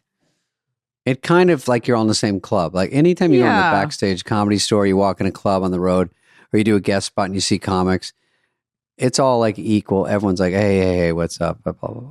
Yeah, like you could at least introduce yourself or say hi. I mean, but I always feel bad when like a comic is like, I couldn't get in. I'm like, if you're a comic, you can come in. You can always come in for free. I don't want people to think that and then you just say it, but you're allowed into these spaces to just hang out. It's very interesting when you get an out of the blue compliment, because if you're just slumping around on a Sunday afternoon or something, and I think you totally forget that you're on TV, kind of, at least intellectually, and then all of a sudden some guy goes, I love you, man, and then walks away. Like, oh, thanks. And they don't want anything too. And sometimes that's kind of nice. They don't want anything. Oh, the most humbling is when I'm like, because sometimes I'll say it because I know someone will be nervous because I'll pick up on the energy. I'll be like, did you want a picture? And then they say no. And I'm like, I'll just go fuck myself then. I didn't want to give you I feel so bad. They're like, I don't want to go that far. I'm not really into it. I mean, you're fine, but let's not get off. The wait in your VIP, this may not be relatable to a lot of people listening. The wait in your VIP line with people who paid a lot of money to meet you and have a photo. And then they'll say, I don't want a photo. I just wanted to say hi or thank you. And I'm like, okay, but you spent this is still $100. You sure you don't want a quick Snapchat? Quick something? Nope. You just want it. Okay. I respect it. What about the people that you have take a photo? Let's take a photo like it's backstage. My idea. Let's take it. That is good. But Dana, she's saying, what if you say no? What if they go, I've never had anyone say no. I don't relate to I've had people say, I only get 100,000 photos on my phone. I don't want to waste say hello, bro. But I guess backstage, let's say, Eliza, you're doing a corporate or regular backstage meet and greet, and they have a professional photographer, right? Yeah. So they go, this moves, boom, boom. And then you do it, and then everyone slowly pulls out their phone. After they get the real picture and goes, let's just do one on mine. Take a selfie. And it just stops everything. And they're like, how do I flip my phone? I'm so nervous. What's my code again? Okay, and so then, that's what do you do? That's your tour manager's job. We have a policy, 1 picture per group. Now, you guys all came together. You have each other's numbers. You give the phone to the tour manager and we bang them out. There's I don't want to see you fiddle with your LG chocolate razor. No fiddling. No fiddling. Not with your sidekick. I don't want to see it. Just have it ready. Suzuki sidekick. with your Kawasaki jet ski. I don't want to see you. Why did they stop making that sidekick phone, whatever? I remember Kid Rock had one. I thought he was so goddamn cool. He'd go, and it kind of spins out. Remember those? It was so cool. I never had one, but they looked really cool. I never had one either. They were too cool. I have a question about phones, and no one's ever answered this to me. Yes, sir. Like they make these giant, library book size phones and, all that. Could I get a second phone that was tiny that I could just talk on that has the same number? So everyone at home knows, Dana Carvey's holding up an iPhone 6 and I don't know how he still has it. Is that a 6? It's a normal phone. It's a normal phone. He's holding up an iPod Shuffle. Shuffles were a great idea. People have phones that just perform a phone call duty. It doesn't have the internet. Like people are going back to that now since we're all It's getting called a drug dealer. cancer. Well, nice if Yeah. you're just around town, you could have like this really light phone with the same number and still have this when you want to go show people videos. Come on, Is that Tim. Come on, Tim Cook. Get your ass. Is that how in. badly you want to show people videos? Like Dana Carvey just walking around like, look at this cooking video. Look at this hibachi video. Well, what Look it at this is, bouillabaisse. this is being recorded. I go, look at this is me with Eliza. This is me with David Spade. Yeah. So Wait, actually, if I've seen women and they at dinner and they put down the two phones like stacked on each other, I'm like, hook, hooker. Oh, that's what you. Oh, I thought you meant like you got Oh. me hook, line, and sinker. No, you meant I that they said- were sex workers. That's what they think. I mean, and then I go, nope, we got a hook alert when here. I first met David, he had a burner phone. I go, what's that for? No way. Never mind. Yeah, what is that, David? What's that about? He's lying, but it's a funny fictitious scenario. So I'm going to tell you the truth that nobody's going to cop to. Okay. Oftentimes, when you see someone with two phones, Mm-hmm. if they're not a drug dealer, and there are, I can think of a Kevin Gates song about having two phones. It's called Two Phones. It's oftentimes just a performative flex.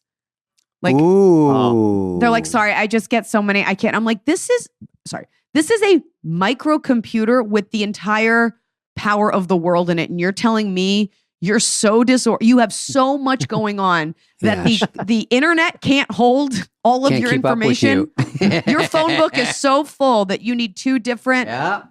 I think if you're a mega celebrity, like most people just won't have your number. I'm not even that famous, and most of my calls go to an assistant. So the two phone thing, unless you have one for work that you throw in a drawer at the end of the day, is really, and people like hold them up to be like, oh, sorry, I just have two of these. Like, okay, we get it. That is a good flex. Like, It's a look, flex. I'm gonna have three. Performative flex is another possible special for you.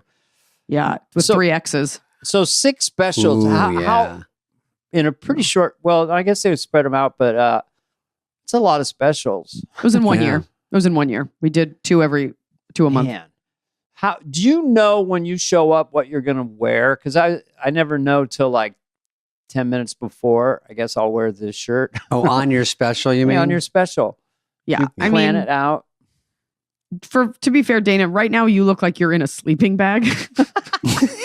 To be fair, you didn't think anything before this. It's an podcast. Adam Sandler puffy jacket. I'll Oh, get you yes. one. It's a Cotopaxi original. Oh no, we can tell. Fob off. no.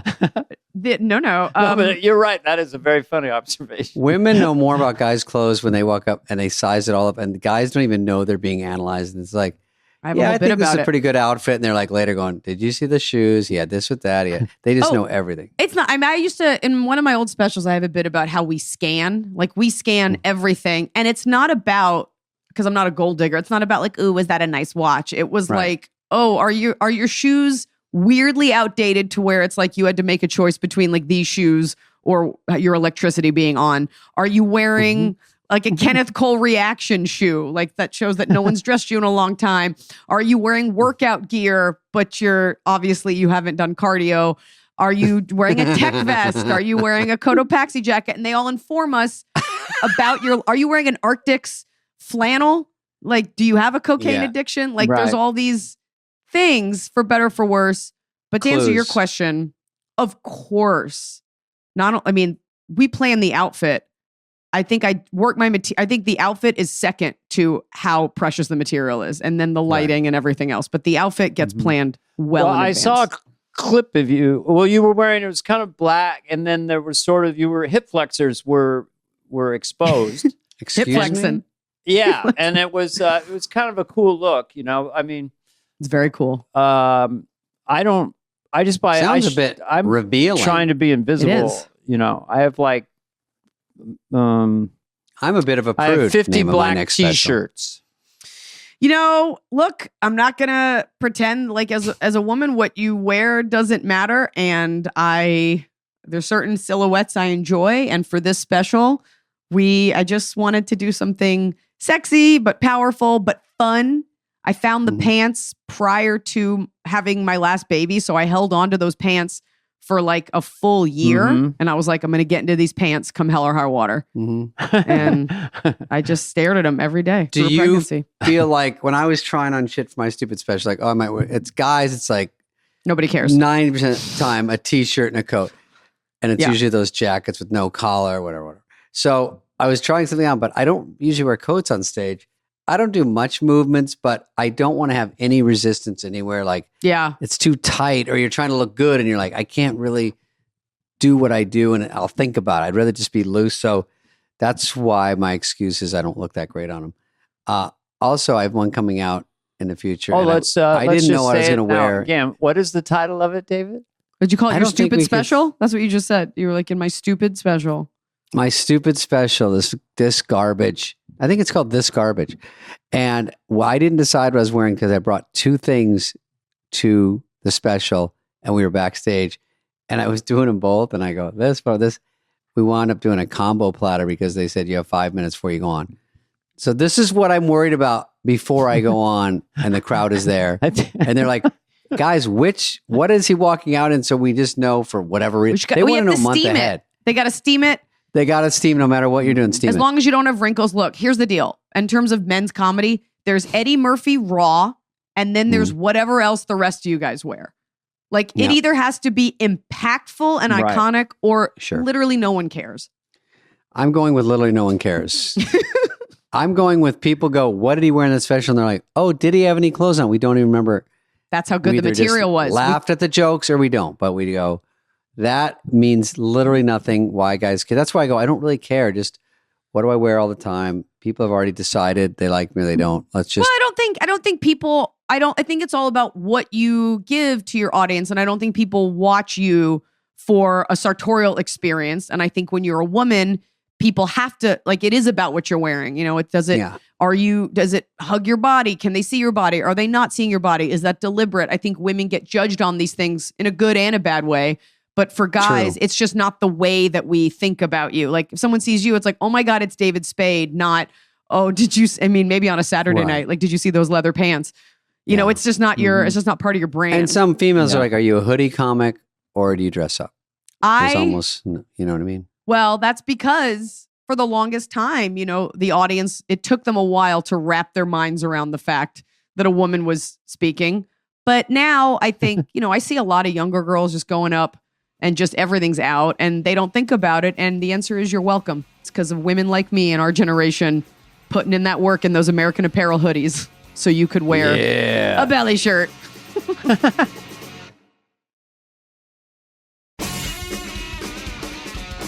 Hoodie comic. I was one of them. My picture is on the improv wall next to yours, actually, and I'm in that hoodie. Very low-rise pants. Yeah, you're right next to mine. It's right when you walk in. Eliza, do you remember when I brought you up wrong? Yes. Do you want to tell it? Because it was a very sweet story. You tell it. I feel like I remember half of it. It was in the original room at the Comedy Store. So I think I brought you up and I said your name wrong, right? Definitely. I said your name wrong. It's a tricky name. To be fair, it is awful. I think I got the first name wrong. Yeah, not even your last name. Yeah. So what? Oh yeah. So I felt so bad because it was very unprofessional. Even though intros are always screwy, like Bobby Lee's coming in this idiot, blah blah blah. He's my dad. You know, it's always screwy. Mess up the credits. But I said her name wrong. I didn't know her enough to do her name wrong. And then Adam Egget was working there. So I said, can I get Eliza's email maybe? Or text? Yeah. Just to apologize for doing that. It was you got it. And I got it. So for people listening, Adam Egget was the general manager of the Comedy Store. And now I think he manages Mothership in Austin. Yeah. And he texted me and he was like, Spade's going to message you. And because I think I may have said something to you, or I didn't, but the way he said Spade's gonna talk to you, the vibe was like, hey, you did something wrong, and now Comedy Royalty is about to not only blacklist you, but you should never have gotten upset that he mispronounced. Like it was like Spade's gonna. He didn't say reach out. Reach out is a good thing. It's like Spade's gonna reach out's better. Bring down the hammer, and I was like, okay. And you reached out, and I was never going to say anything ever again because I knew it wasn't personal. And you went out of your way to say that it was a mistake and you were sorry. And I couldn't believe that someone of your stature that David Spade was reaching down to little old me to be like, hey, sorry about that. In an industry where people are like aggressively awful to each other for fun. And I always remember that about you. And unfortunately for you, I was like, oh, cool. Now we're friends. Now I can always talk to him. Yes. And then I said, no, I got to get it right now all the time. All the time. Yeah. Because I can't mess it. I can't keep messing it up. One time, Dane and I went on the original room and Bill Burr was next, but he was in the hallway bullshitting. Just like a typical night. And I got the hiccups, like I'm sure to Bill, like a girl. And I've never done this. And I hiccuped up every joke and they started laughing. But it was too much because it was like the same thing over and over. And they're stopping laughing. And after about 3 minutes, I go, hey, is Bill out there? and I go, and I hear, what? And I go, can you come up now? I have to get off. And he's like, you got the fucking hiccups? And then I was like, oh, this is the worst guy to go after me. Yeah, because that's now 10 his minutes first 5 minutes was like, this fucking pussy. So that was funny. But that was another OR story. Similar. He didn't apologize ever. No, but just know that if you're watching a show and comics give each other shit like that, it's because they're friends. I don't think I've ever really seen a comic like fuck up and then the next comic gets mad about it. Like it's never, I've brought up comics I don't even like and I've never given them a bad intro. I've never been like, this next guy tried to sexually harass me over the phone and now I'm famous and he's not. Please welcome. Like I would never do that. I think all you did, now I'm thinking about it, when I walked up and said your name wrong, you took the mic and you go, it's Eliza. And then you just went on and did, but you weren't scolding me. No. You just said it right for the audience to know. And then I was like shot leaving the stage like Platoon. I was like, oh. And because I deigned to softly correct it. And then Adam's like, Spade's going to talk to you. I was like, oh my God. Oh my God. He's going to get mad that I knew my own name. And you were so nice. There's a rumor you softly corrected someone. And you're like, I think I did. He's like, what the fuck? You owe David Spade an apology. Your name is now Eliza. Miss Shell Singer. That's Shell Singer. There you go. Miss Eliza Shell Singer. What's the most common mispronunciation, or is there one? What Dana just did deliberately or not? I can't tell if it's a bit. No, I was kidding. Okay, thank God. It's Schlesinger, Schlesinger, but I don't even correct people because it ultimately doesn't matter. Because the more painful part is having to then hear them try to correct it, and then it becomes like a linguistics lesson.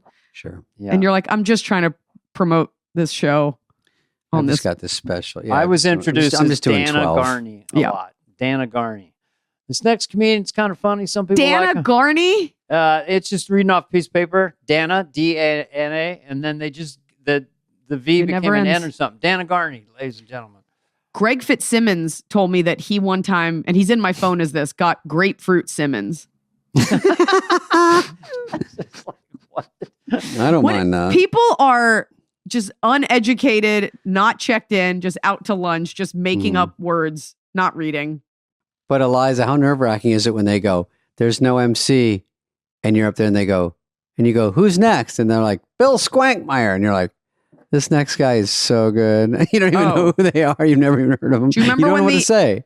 Oh, yeah. I mean, the art of stand-up is 99% making up a bullshit credit for the next comic who you have no real reference for. Yeah, that's a good way to put it. Right? It used to just be clubs and colleges. But now that's, I mean, if you're playing colleges as your main thing, like maybe you're not doing great. And used to be Comedy Central, which it really isn't anymore. So now, I mean, I brought up a comic the other night and I was like, you know him from the internet. Please welcome. It was Morgan J, and who is known from the internet. It's not like you met him on Star Search. And so I thought, I just usually like, this next comic is hilarious. One of my good friends. Please welcome. I do that. Yeah. Anyone is next. Yeah. Crowd just doesn't throw know. someone out here. All right, let's plug Eliza's thing one more time before we let her go. And I will say before I let you go, Eliza, a different animal. I just talked to today someone I said you were coming on, and they said, tell her Good on Paper movie is great. And that is a Netflix movie. That's right. That you wrote? I wrote it. It's based on a true story, and I starred in it, and it's available for streaming 24 hours a day. And it is Good on paper. It's very hard to write a movie. and you were in it. It's even harder to make one. Turns out it takes It's a lot. so hard to make a movie. Yes. So Yeah. vouch for that. And the special, Dana, say the name of the special. I'll let you do A Different Animal, Amazon Prime, March 11th. We shot it in Where? in Salt Lake City, which I knew. That's a great place. Right? It's secretly great an incredible comedy town. Yep. Mm-hmm. You wouldn't think that, and they're the best. And I have to be honest with you guys, you are my first podcast I've done to promote it. So you're the first person, I guess it was Dana, that I've heard say the special out loud because the title's been a secret. That's cool. How big was the theater? What did you do this time? Size wise? It was the Eccles. So that's, I want to say 2,300. I also want to say 1,800. It's all such a blur, but we did 2 tapings at the Eccles and it was gorgeous. Mm-hmm. And the outfit was hot fire. So I'm excited for everyone to see it. I would do one in Salt Lake. They're good. Good crowd. The outfit was cool. If it's the one I think. Yeah. I hope it is. I hope they sent you the materials. Salt Lake City is basically people, not everyone there is Mormon, but what you get is a city of like almost no crime, people who don't really drink alcohol, jacked up on sugar from soda shops, and just really looking for a good time before church. That's who's there. That's right. I got to play that and place. They're good. You got to. Dana, they would like love it, you. Dana. Yeah. Yeah. All right. Thanks, Eliza. We'll talk soon. I'll see you at the store. I'll see you tonight. All right. Thanks for Enjoyed talking. it. Bye, you guys. Nice to meet you. Bye. Thank you. Thank you. This has been a presentation of Odyssey. Please follow, subscribe, leave a like, a review, all the stuff. Smash that button, whatever it is, wherever you get your podcasts. Fly on the Wall is executive produced by Dana Carvey and David Spade, Jenna Weiss-Berman of Odyssey, and Heather Santoro. The show's lead producer is Greg Holtzman.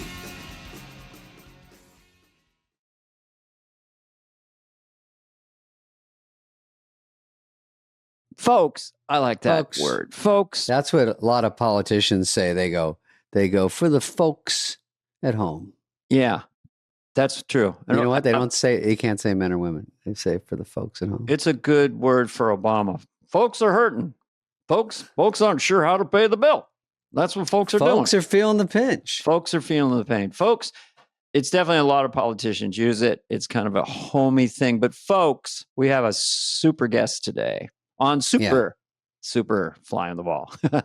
Carol Leifer is with us, who's a mainstream of comedy from 1981 or 2. She was on David Letterman, and she's worked as a stand-up and also, David, her writing career. Huge writing career. Seinfeld. From Seinfeld to Hacks presently, where they're winning Emmys over there. Curb Your Hacks is always doing Enthusiasm. well, yeah. Good friends with Larry David and Jerry Seinfeld, and she has some interesting takes on their relationship. Teaser alert. She has a book out, Dana. It's called How to Write a Funny Speech for a Wedding, a Bar Mitzvah, or Birthday, or any other event you didn't want to go to in the first place, by Carol Leifer. We laughed a lot during this one because she's a stand-up that you knew in the old days. I've known her recently, and I just saw her at the Laugh Factory, actually. So very funny, great storyteller, exactly what we want in this show. Yes, and also one last thing, the sort of famous season of 1985, she was there writing, and she'll talk about at SNL. Robert Downey Jr. at like 19 years of age, skating down the hall and stuff like that. So it's really fun. She's super likable. I've known her for longer than I want to remember. I'm now doing years.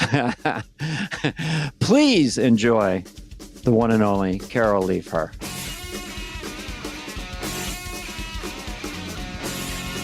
You mean the set that I did for The Tonight Show?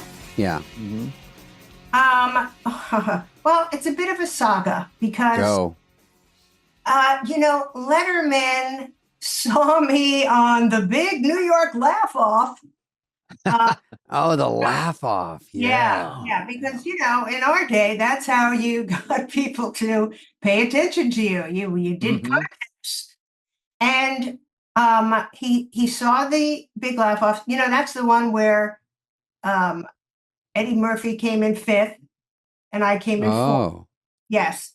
So he had seen me on the big Laugh Off, and he recommended me to Jim McCauley, as you know, the talent booker for The Tonight Show. Mm-hmm. And then they passed.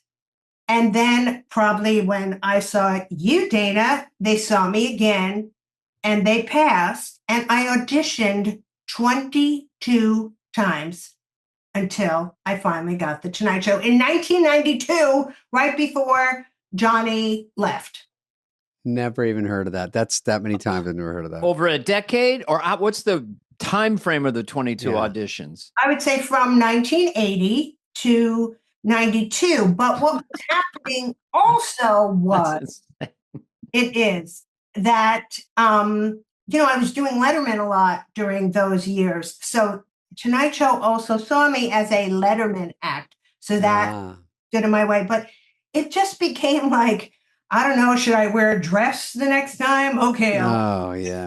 Like it just became a bit of like, okay, I guess I'll go out there again. And it's always Macaulay? It was always Macaulay, yeah. I mean, you remember how powerful he of course. Great and powerful Oz. I didn't even try. They just like, you don't got it. Don't even audition. Just, yeah.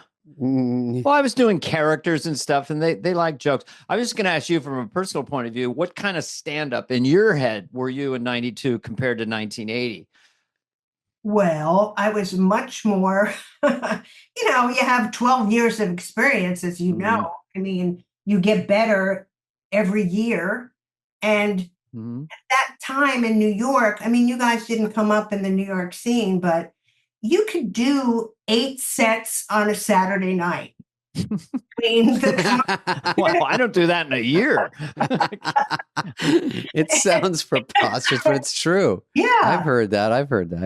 Yeah. With all the different comedy clubs. I mean, you'd have, a 7:10 here and 8:15 here. It just went on and on and on. So I just was a better comedian. But wait a minute. So Dana, you never did The Tonight Show with Johnny?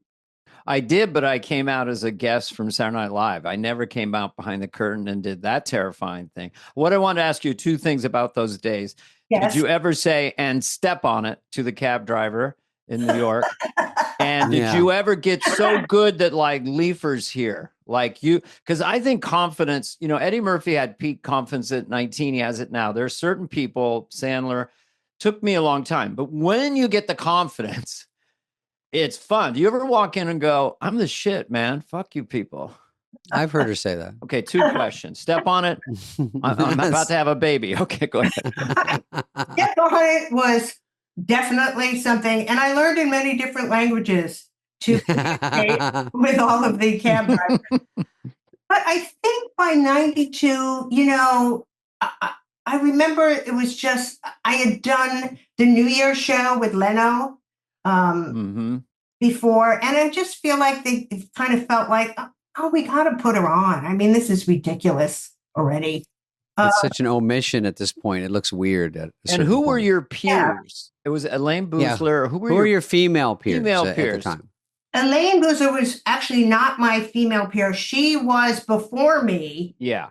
And I got into stand-up because one of the big reasons was because of Elaine. I'm sure people have talked about on your pod that. Not really enough. Not that much. No. Yeah. She was the top, the female stand-up that when I was in those early days, she was. Yeah.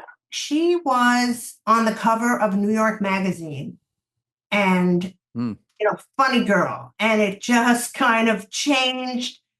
I was like, oh, if this, woman can do it, like maybe I can do it. I remember Seinfeld and I talking about that cover. It had an impact on him in wanting to go into stand-up because it was a new type of woman and person going into stand-up. Yeah, the 70s is when it all kind of shifted in what was allowed. And then lately, I don't want to jump too far ahead, but we have a lot of our great women comedians, or call them comedians. It's all about the same now, but it was more differentiated. And there's a liberation of really being as hardcore as the men. It's just been a shift where the audience, the women are more, they can be sexual, they can step outside the lines. But you were kind of riding that wave, and you had Phyllis Diller. But not Phyllis Diller. She's a little more back there. Joan Rivers was quite a, she was sort of body and intense. Yes. And Joan Rivers was great, but I think what differentiated her from my generation was, it was a very like, am I right, ladies? Can we talk, right? Yeah. Can we talk? Elizabeth Taylor dog. She said 5 facelifts and a boob job. Please, can we talk? Can we talk? Barbara Bush is not sexy. Can we talk? Barbara Bush.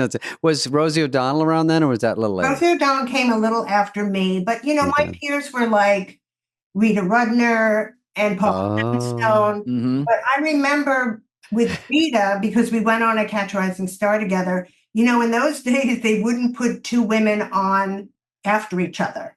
It was like horrifying. Like, okay, there's the singer, then the ventriloquist, then a woman, then we'll have the monkey act, and then another woman. It was just. How are 2 women on the same show? That's revolting to the audience. It was revolutionary. I worked with Rita. She was a linesmith. She could write great jokes. It was just boom, boom, boom. Yeah. She is one of the all-time best joke writers for sure. Really good joke writer. Yeah. Maybe underrated because I don't hear about her enough because I worked with her for a week and I was new and I just kept going, wow, this is, really, I was like, it is just bam, bam, bam, bam. Interesting delivery, interesting persona. Yeah. Yeah, she works a lot. She gets a lot of the corporate gigs that I want to get. We got Rita. Oh, good. Sorry, we got Rita. Vegas. All right, let's put that out into the universe. Corporates are fun. Yes. Juicy corporate. She's clean. She's funny. She's likable, and she'll go for pictures afterwards without any complaint. CEO's kid, even if it's not part of the deal, can we take a quick picture? Yes. You're kind of like this lane because you're still here and you started there and you're getting more famous than your resume. Like I only found out this week, and I want to talk about it because there's a whole documentary briefly just about your work as a writer while you were being a stand-up. And I don't know what your one was before the 85 season on Saturday Night Live, which did you? Yeah. Okay, so let's just talk about that a little bit, how you got the job and have you seen the documentary about it? I have seen the documentary. Okay. What is unaffectionately called the weird year of SNL. Yeah. 85 when Lauren came back. And I remember I auditioned at the comic strip to be a performer, and Al Franken, the great Al Franken, and sorry, and Jim Downey, as you know, famous head writer, came for a showcase, and I did well. And they came over to me afterwards, and they were like, "Would you want to think about being a writer?" And I was like, "What I want to be? Yeah." So I lived in California, and they said, well, come in and have a meeting with Lauren. So I came into New York. So all ready for I had it all planned, an hour of what I could say to, prospective questions, blah, blah, blah. And it was literally, Lauren was auditioning talent in that big kind of like studio room in Broadway. I don't know where they held the auditions. It always looked like where they would audition dancers for like a chorus line, and 2, 3, 4, and but and I came and they said, okay, Lauren's going to meet with you now. He came outside the door of the audition room, and he said, they've said very good things about you. I said, oh, thank you, and the job. I don't do a good Lauren impression, so somebody could do this for me, but. Go ahead. Let's guess what he said. The job is not easy, but you'll find it's exciting. It's that thing of like you're going to find your voice this year, and then you'll go on to like much bigger things. We like you. Go ahead. Something like that. How do you like New York? Well, it was almost exactly like that. Just say, you have been told that Tuesday nights are late and you work very late. And I went, yeah. And I went, okay. So it lasted about a minute. Minute long meeting. And then I was hired. Yeah, it was I love that documentary about the year because it was crazy and it was nutty. But I still, I always like to tell young people, we wrote longhand on yellow pads. Then you give it to the trainer. Me too. Yeah. I say that all the time. Yeah. So that was it. And then I was really the only woman writer that year. But, it was amazing, like Murderer's Row of writers. Like Smigel was an apprentice. Whoa. Yeah, I always teased him. An apprentice means you need to wear goggles in the writer's room. John Swartzwelder and Jack Handy and George Meyer and Don Novello. And it was just amazing. But I've had a lot of stuff on. I have to say, I look back and was like, I wrote a lot with Franken. We did this sketch. Quirky. Yeah,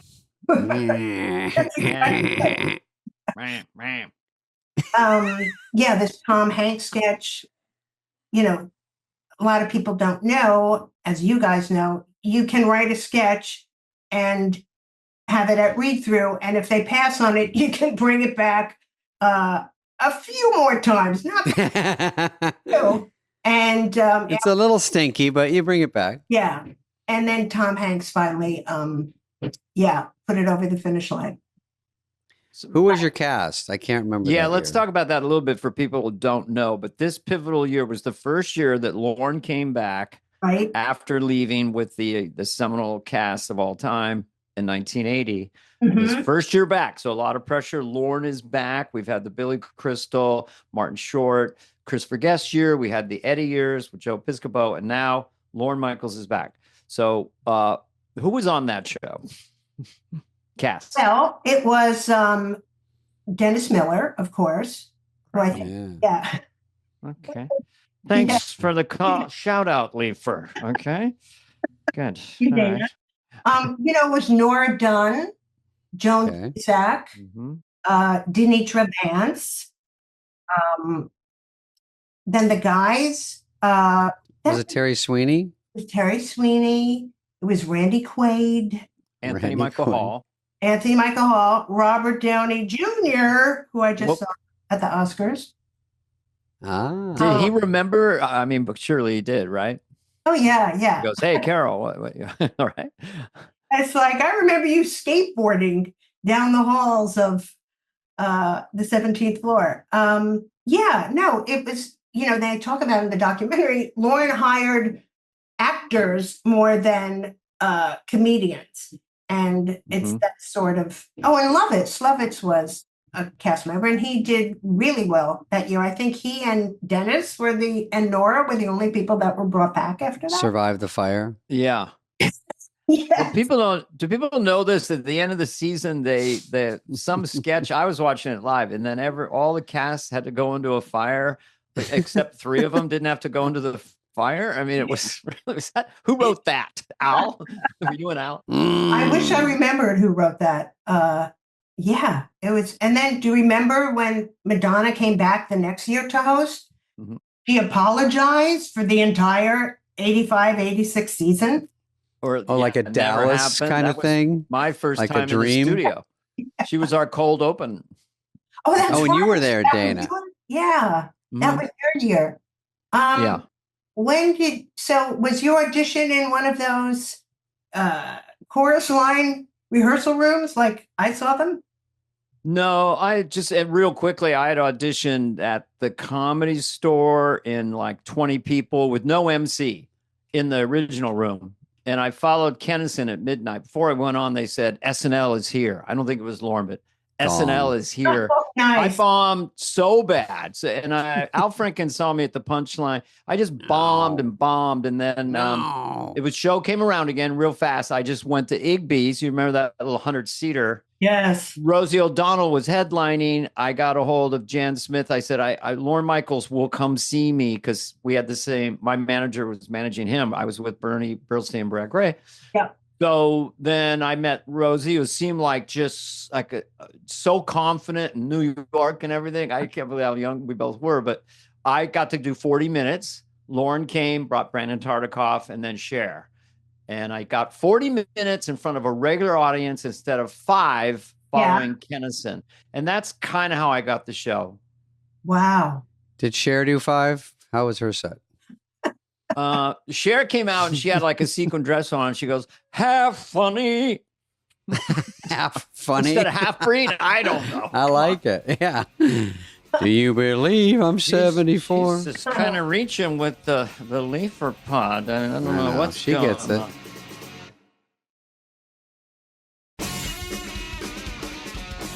When did you audition, Spade? When was yours? Thank you. I'll take this question, Dana. Yes, I'm going to stay quiet because this is riveting. Funny story. I was born in... No, I'm kidding. Going too far back. I went with Schneider. It's funny because you were mentioning New York clubs. I've never played them, and they had us audition off a Young Comedian special. They brought us in to audition at probably Catch a Rising Star, if that sounds familiar. Yeah.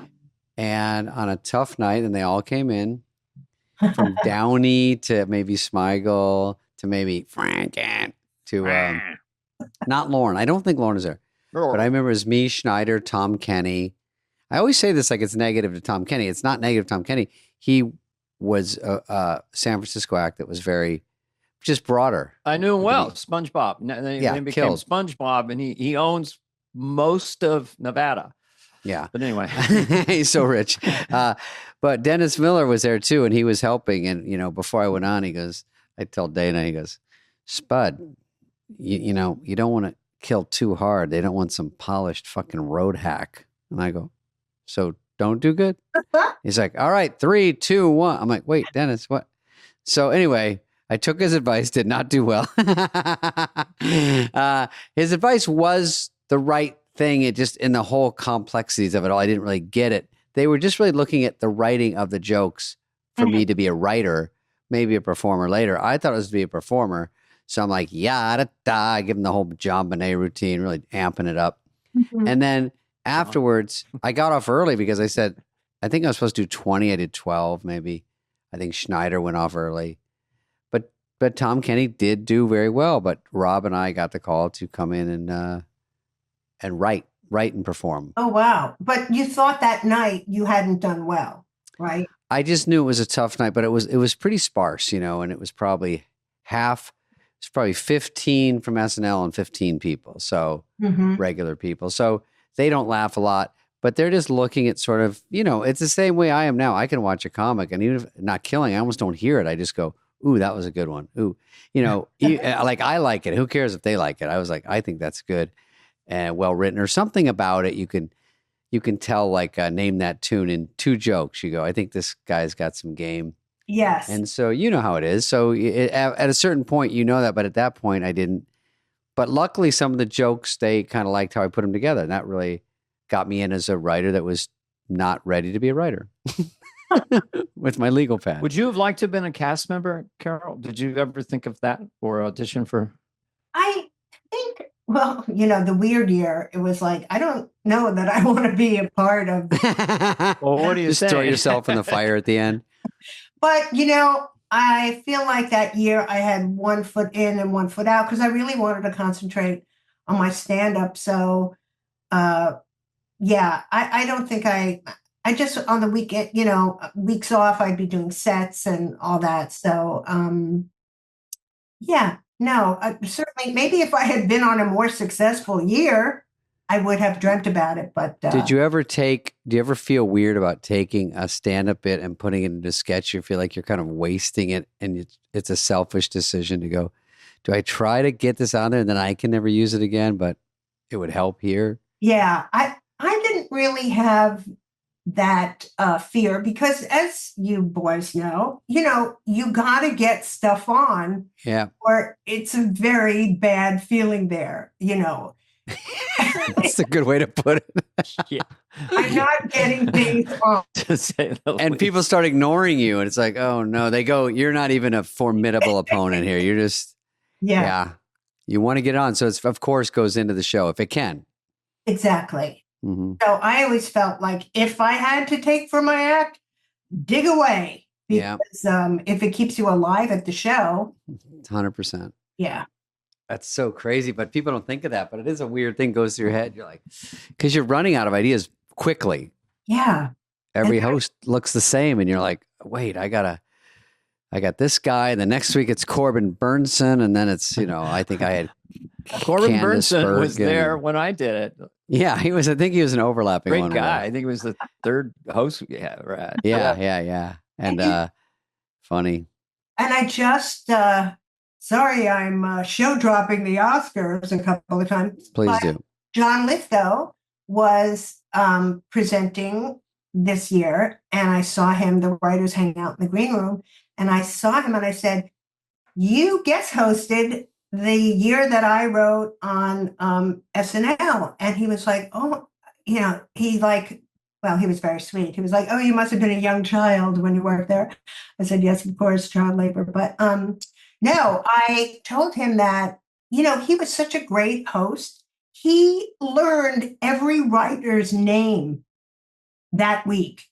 And he was incredible. And he remembered the sketch that we had written for him. That got on. Yeah. Mm-hmm. So he was amazing and still is.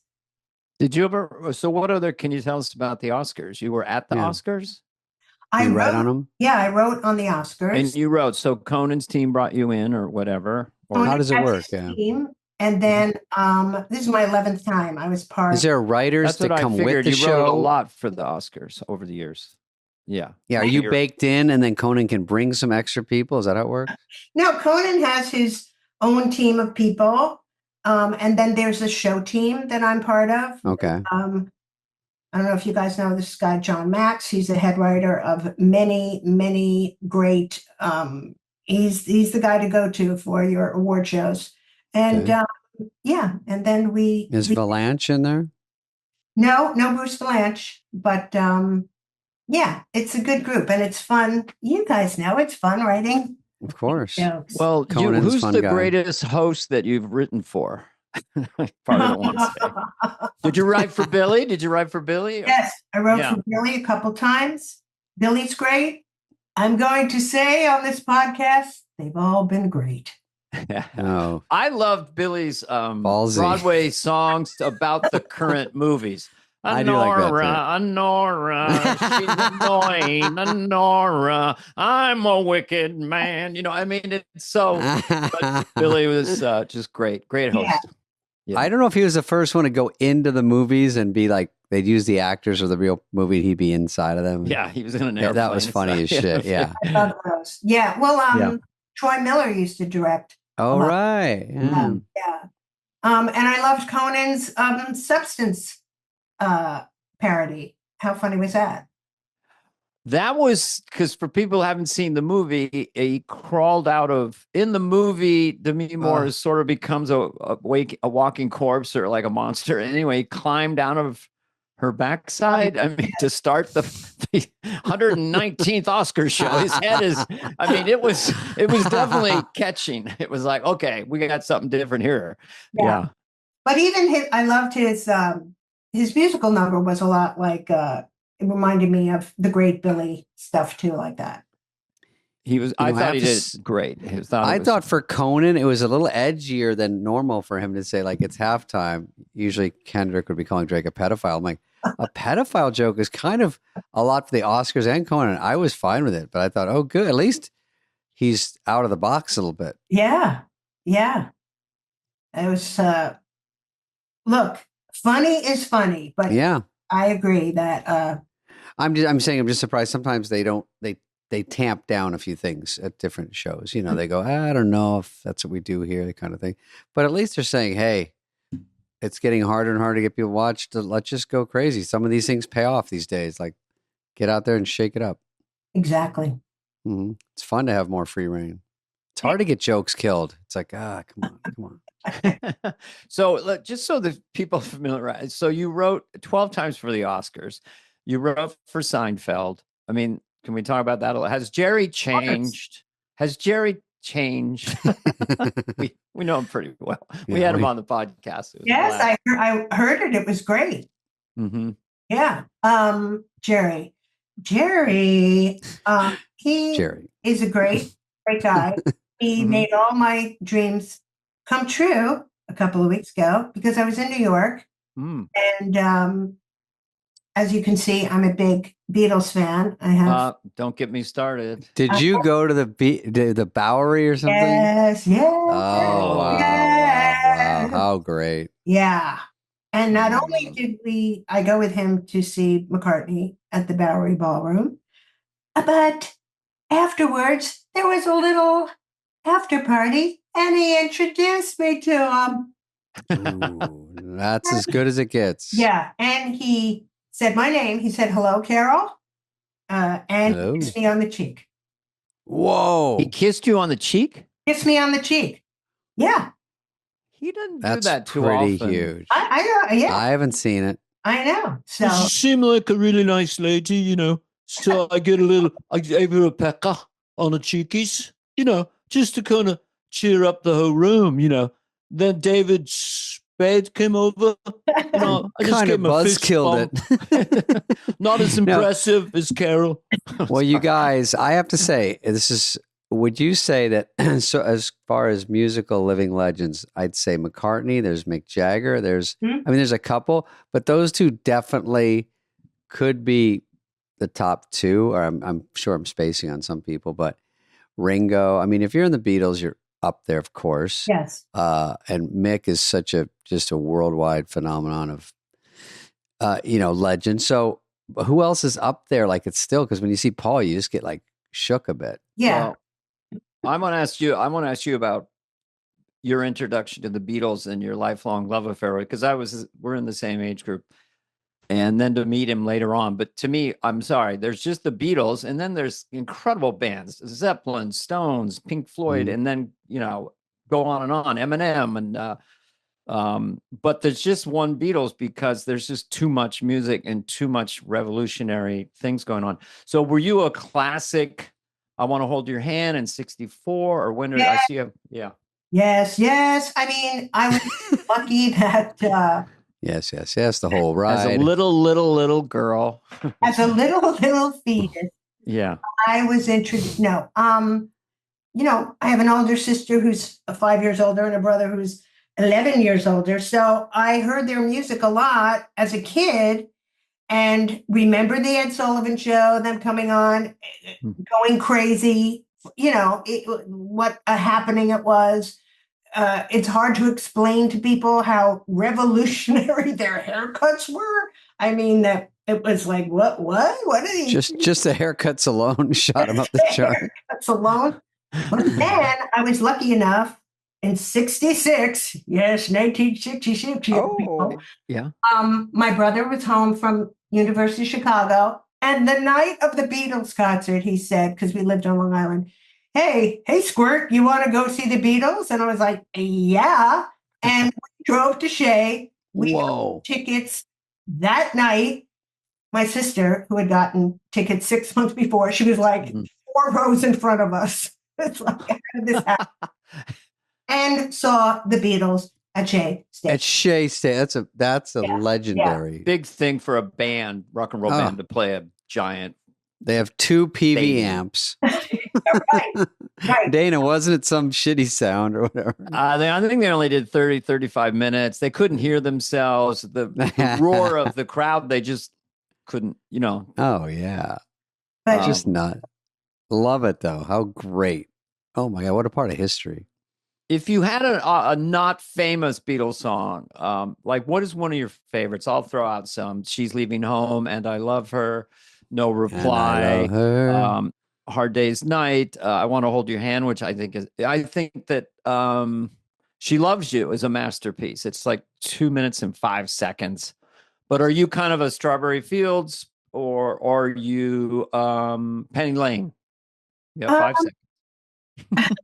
I kind of am very wedded to their early stuff because it reminds me of the Mania and of first seeing them and all that. So like I saw her standing there, that early stuff, but I'm also a Wings fan, Yeah, me too. So, and I just worked with Lawrence Juber, who was like his guitar player in Wings.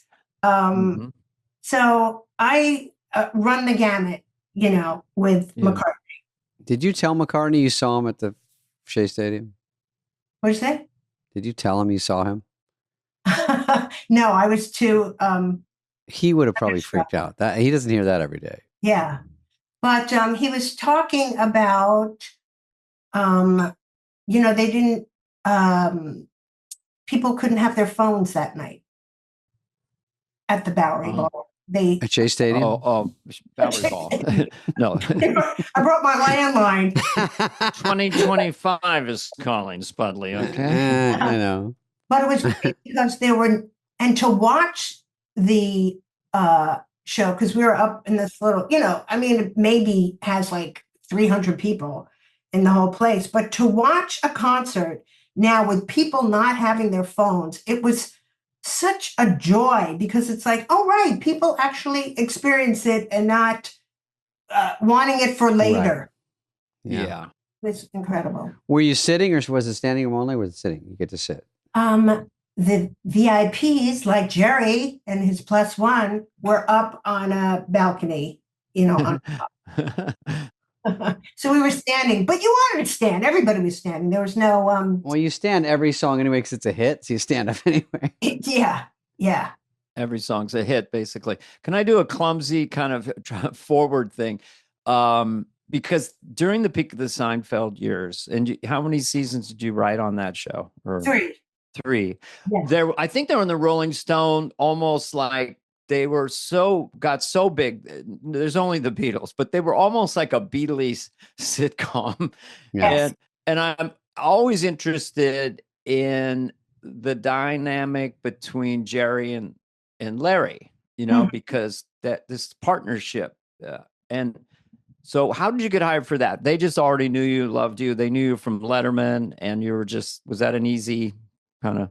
Well, we really go so far back as to when I auditioned at the comic strip along with Paul Reiser and Rich Hall. Paul Reiser. Wow. Yeah. Jerry was the MC and he put us through the audition. And then when I auditioned to Catch a Rising Star, Larry David was the MC and he put me through that audition. So I really go back to my first days at these clubs with them. But what happened with Larry and Jerry was weird because I remember I got a call from both of them and it was like, why are my friends calling me together? I mean, in 93, that was probably like, a conference call, like they had to, be on the same phone, but it's like, why are they calling me? And they were like, hey, do you want to write on Seinfeld? It's like, yeah. But my advantage was, and I think other writers' advantage was, they didn't want people who'd written for sitcoms before. Because Larry hated all other sitcoms. So they wanted people new to the task. So I was lucky that way. So that's how I got hired.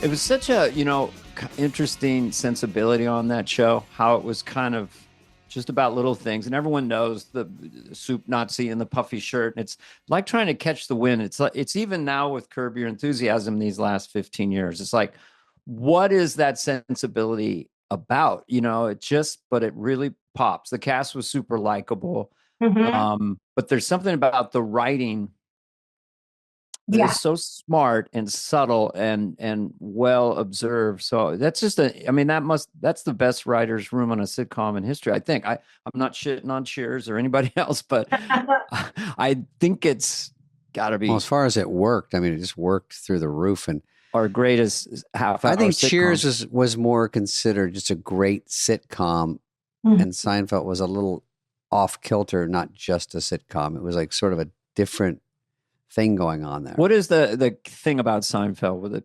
What do you think made it go so huge? In a lot of ways, it was like SNL to me because you had to pitch your ideas to Larry and Jerry. You would go in and set a time to go in.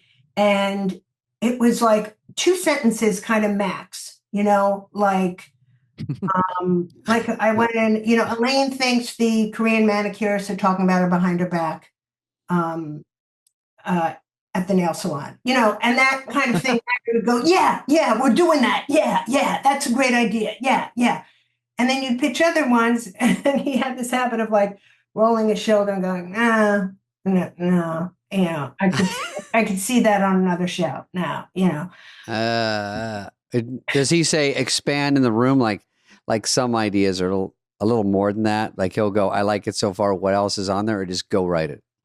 Yeah, he would be like, if he liked something like that, or like Elaine thinks there are skinny mirrors at Barney's. You know, he would go, yeah, I love that. But, you know, come back with like a George, a Jerry, and Kramer story, you know, that kind of thing. But it was the same thing. Like if you pitched ideas and it was a lot of, no, I don't know, you know, you sort of started to get anxious about it. But when he liked something, he was so effusive about it, it lifted you to go off and do it. Right. Exciting. I do think, and let's go back to the Beatles here. I'd love to. Made the show great was the two of their sensibilities together. I always call it kind of like Lennon and McCartney, you know, Jerry, the more kind of pop sensibility, you know, friendly stand-up. Right. And McCartney. Larry being more the Lennon, you know, the curmudgeon, having the edge, and that together it made it lightning in a bottle. Yeah, okay. For sure. That's interesting. That makes sense to me. Yeah. And even working on Curb, I know Larry so well from Seinfeld that it was the same thing at Curb. You know, you'd go in and pitch ideas, and he would love them or not like them. But when he loved something, he always, like, I remember the first time I pitched him Curb ideas, I said, you know, when you are with regular people, and by regular people, I mean not comedians, and you make a joke and one of them goes, bum, you know, that's how you want to strangle them. You know, like, you know, the equivalent of saying the N-word, you know. And he was like, he loved that, you know. So when he loves something and you're on a good roll, you can. For sure. How fun. Yeah. You wrote on so many, though. I've been looking at, you did Modern Family, also Hacks, right? Yes, Hacks just won an Emmy. Hacks is a big deal, of course. Yeah. I think I saw Hannah at that party the other night. I don't know her, but I think I saw her walk by. Is she possibly taller than I would think? She seemed like, I thought she was tiny. And isn't it amazing that she's Lorraine Newman's daughter? Yeah. I did not, you know, I didn't even put that together for so long. Yeah. And sometimes when she delivers lines, it's like, I totally. Oh, yeah. Love Lorraine. I saw Lorraine at the thing. Oh, yeah. 50th, yeah. Yeah. Well, Dana, were you there? No, I had the flu. Oh, okay. Oh, no, I missed it, but I've already thought about just what I'm going to do on the 60th. Yeah. And it's going to be great. I thought about the 100th, what I'm going to do. Keep it a little quiet. Keep it real on the. Don't start getting curious, Leaf. When people say "ba-dum bump," I literally, it's like cutting your balls off. It's such a weird move to say this is a bad joke, you're stupid, and then they look cool or something. Yeah. Yeah. It's all weird vibe. And he loves all that small stuff. Like he loved, I had a pitch about, you know, when you pitch something to TV people, execs, and they go, you know, I don't love it. I don't like it. It's like, nah, I don't love it. And, you know, that's the kind of thing he sparks to, like, immediately. Yeah. I felt like a story. When that's in the ether, now when I'm out and there's a situation, I almost think of Curb. I was out somewhere, and this might even be an episode, but I said bye to everyone. It took me forever to get out to the front and say bye. And then I forgot my keys inside, and I go, I'm not going back in. I cannot go through there again. And just that awkwardness of like, I just left, but they think I'm coming in I ditched them or something. And so it just made me think that's one of those weird things that makes you think of that show. You go, I could picture him in some awkward situation. But every episode I watch, I think, oh, this is such a good little weird curveball, like just everyday thing, but they make a whole meal out of it. Yeah, when you see stuff like that, like the puffy corduroy pants, looks like he's excited. Okay, we'll build a whole episode around that. And you go, it's so simple. It's so funny. Everybody knows what he's talking about. But But it's that just sort of, story, he would have totally made something about that. Totally. yeah. Mm-hmm. Have you talked about the SNL 50th like ad nauseum, Spade, or? Well, not really. I mean, it's funner with people that have been there because we talked a little bit about it. But what is your experience of it? You can say anything you want. Oh, well, I wanted to know. I was only there for the concert, so I didn't see. What did you think of the concert? Concert was amazing. Yeah. Even with my shitty seats, it was amazing. I think everyone I talked to had shittier seats than they thought they were going to have. Yeah. I was like, maybe this was, I'd have a better view at home. I said, Lovitz, were you at the American Girl store for that too?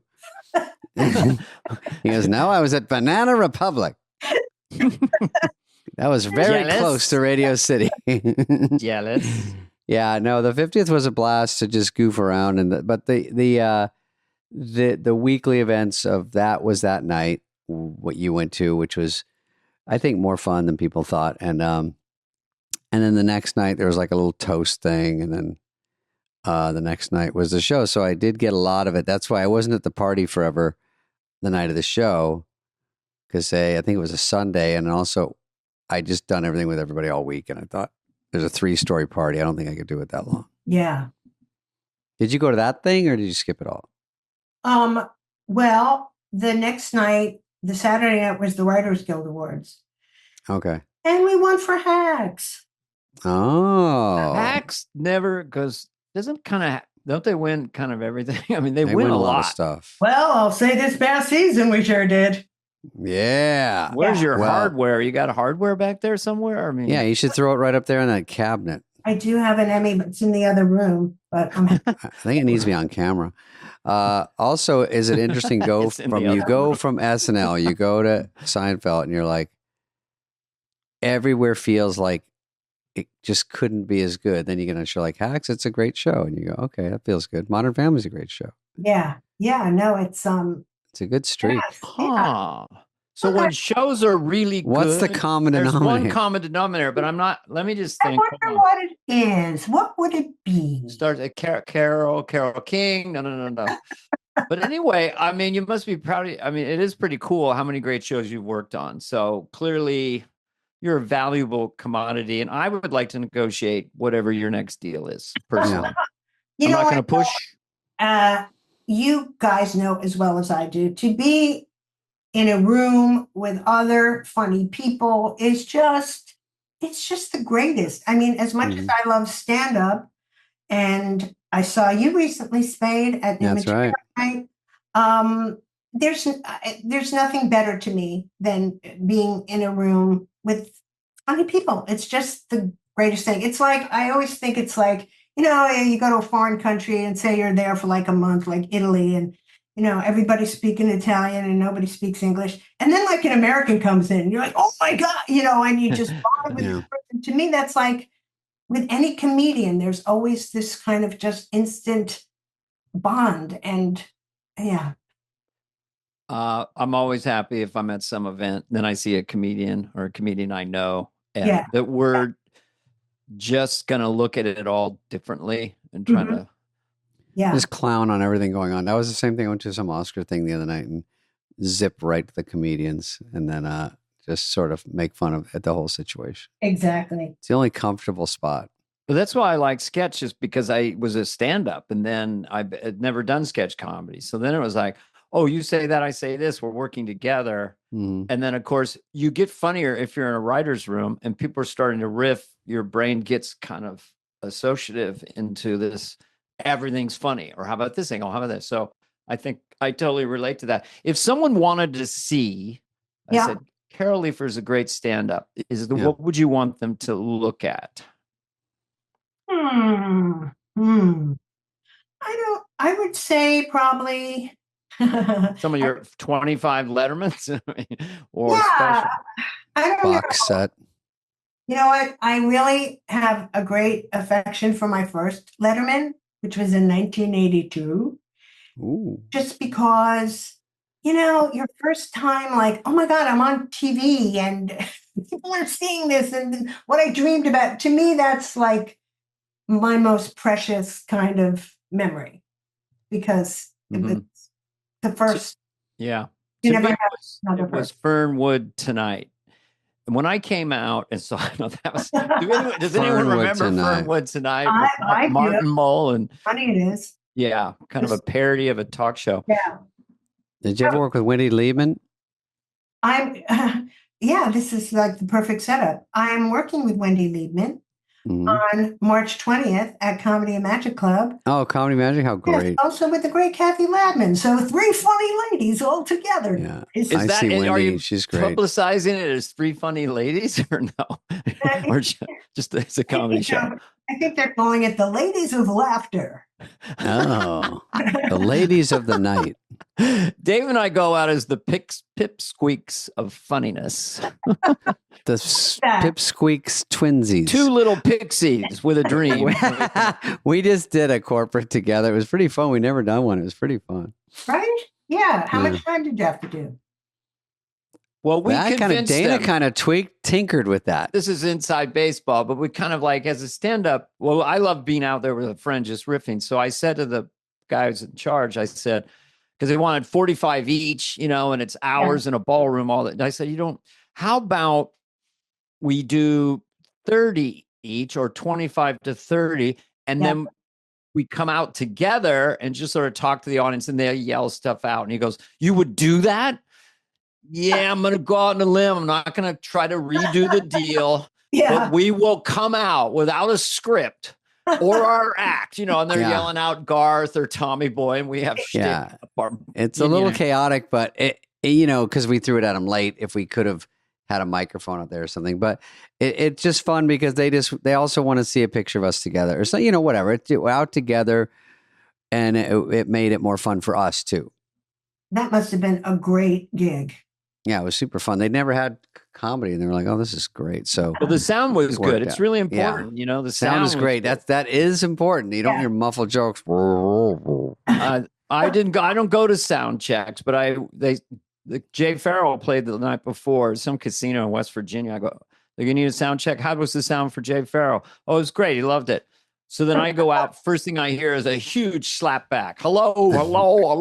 I can't stop the show and do a sound check, so it's difficult. You think they do a show every night. You think, I think they know what they're doing, and then you go, oh, they don't. It's Can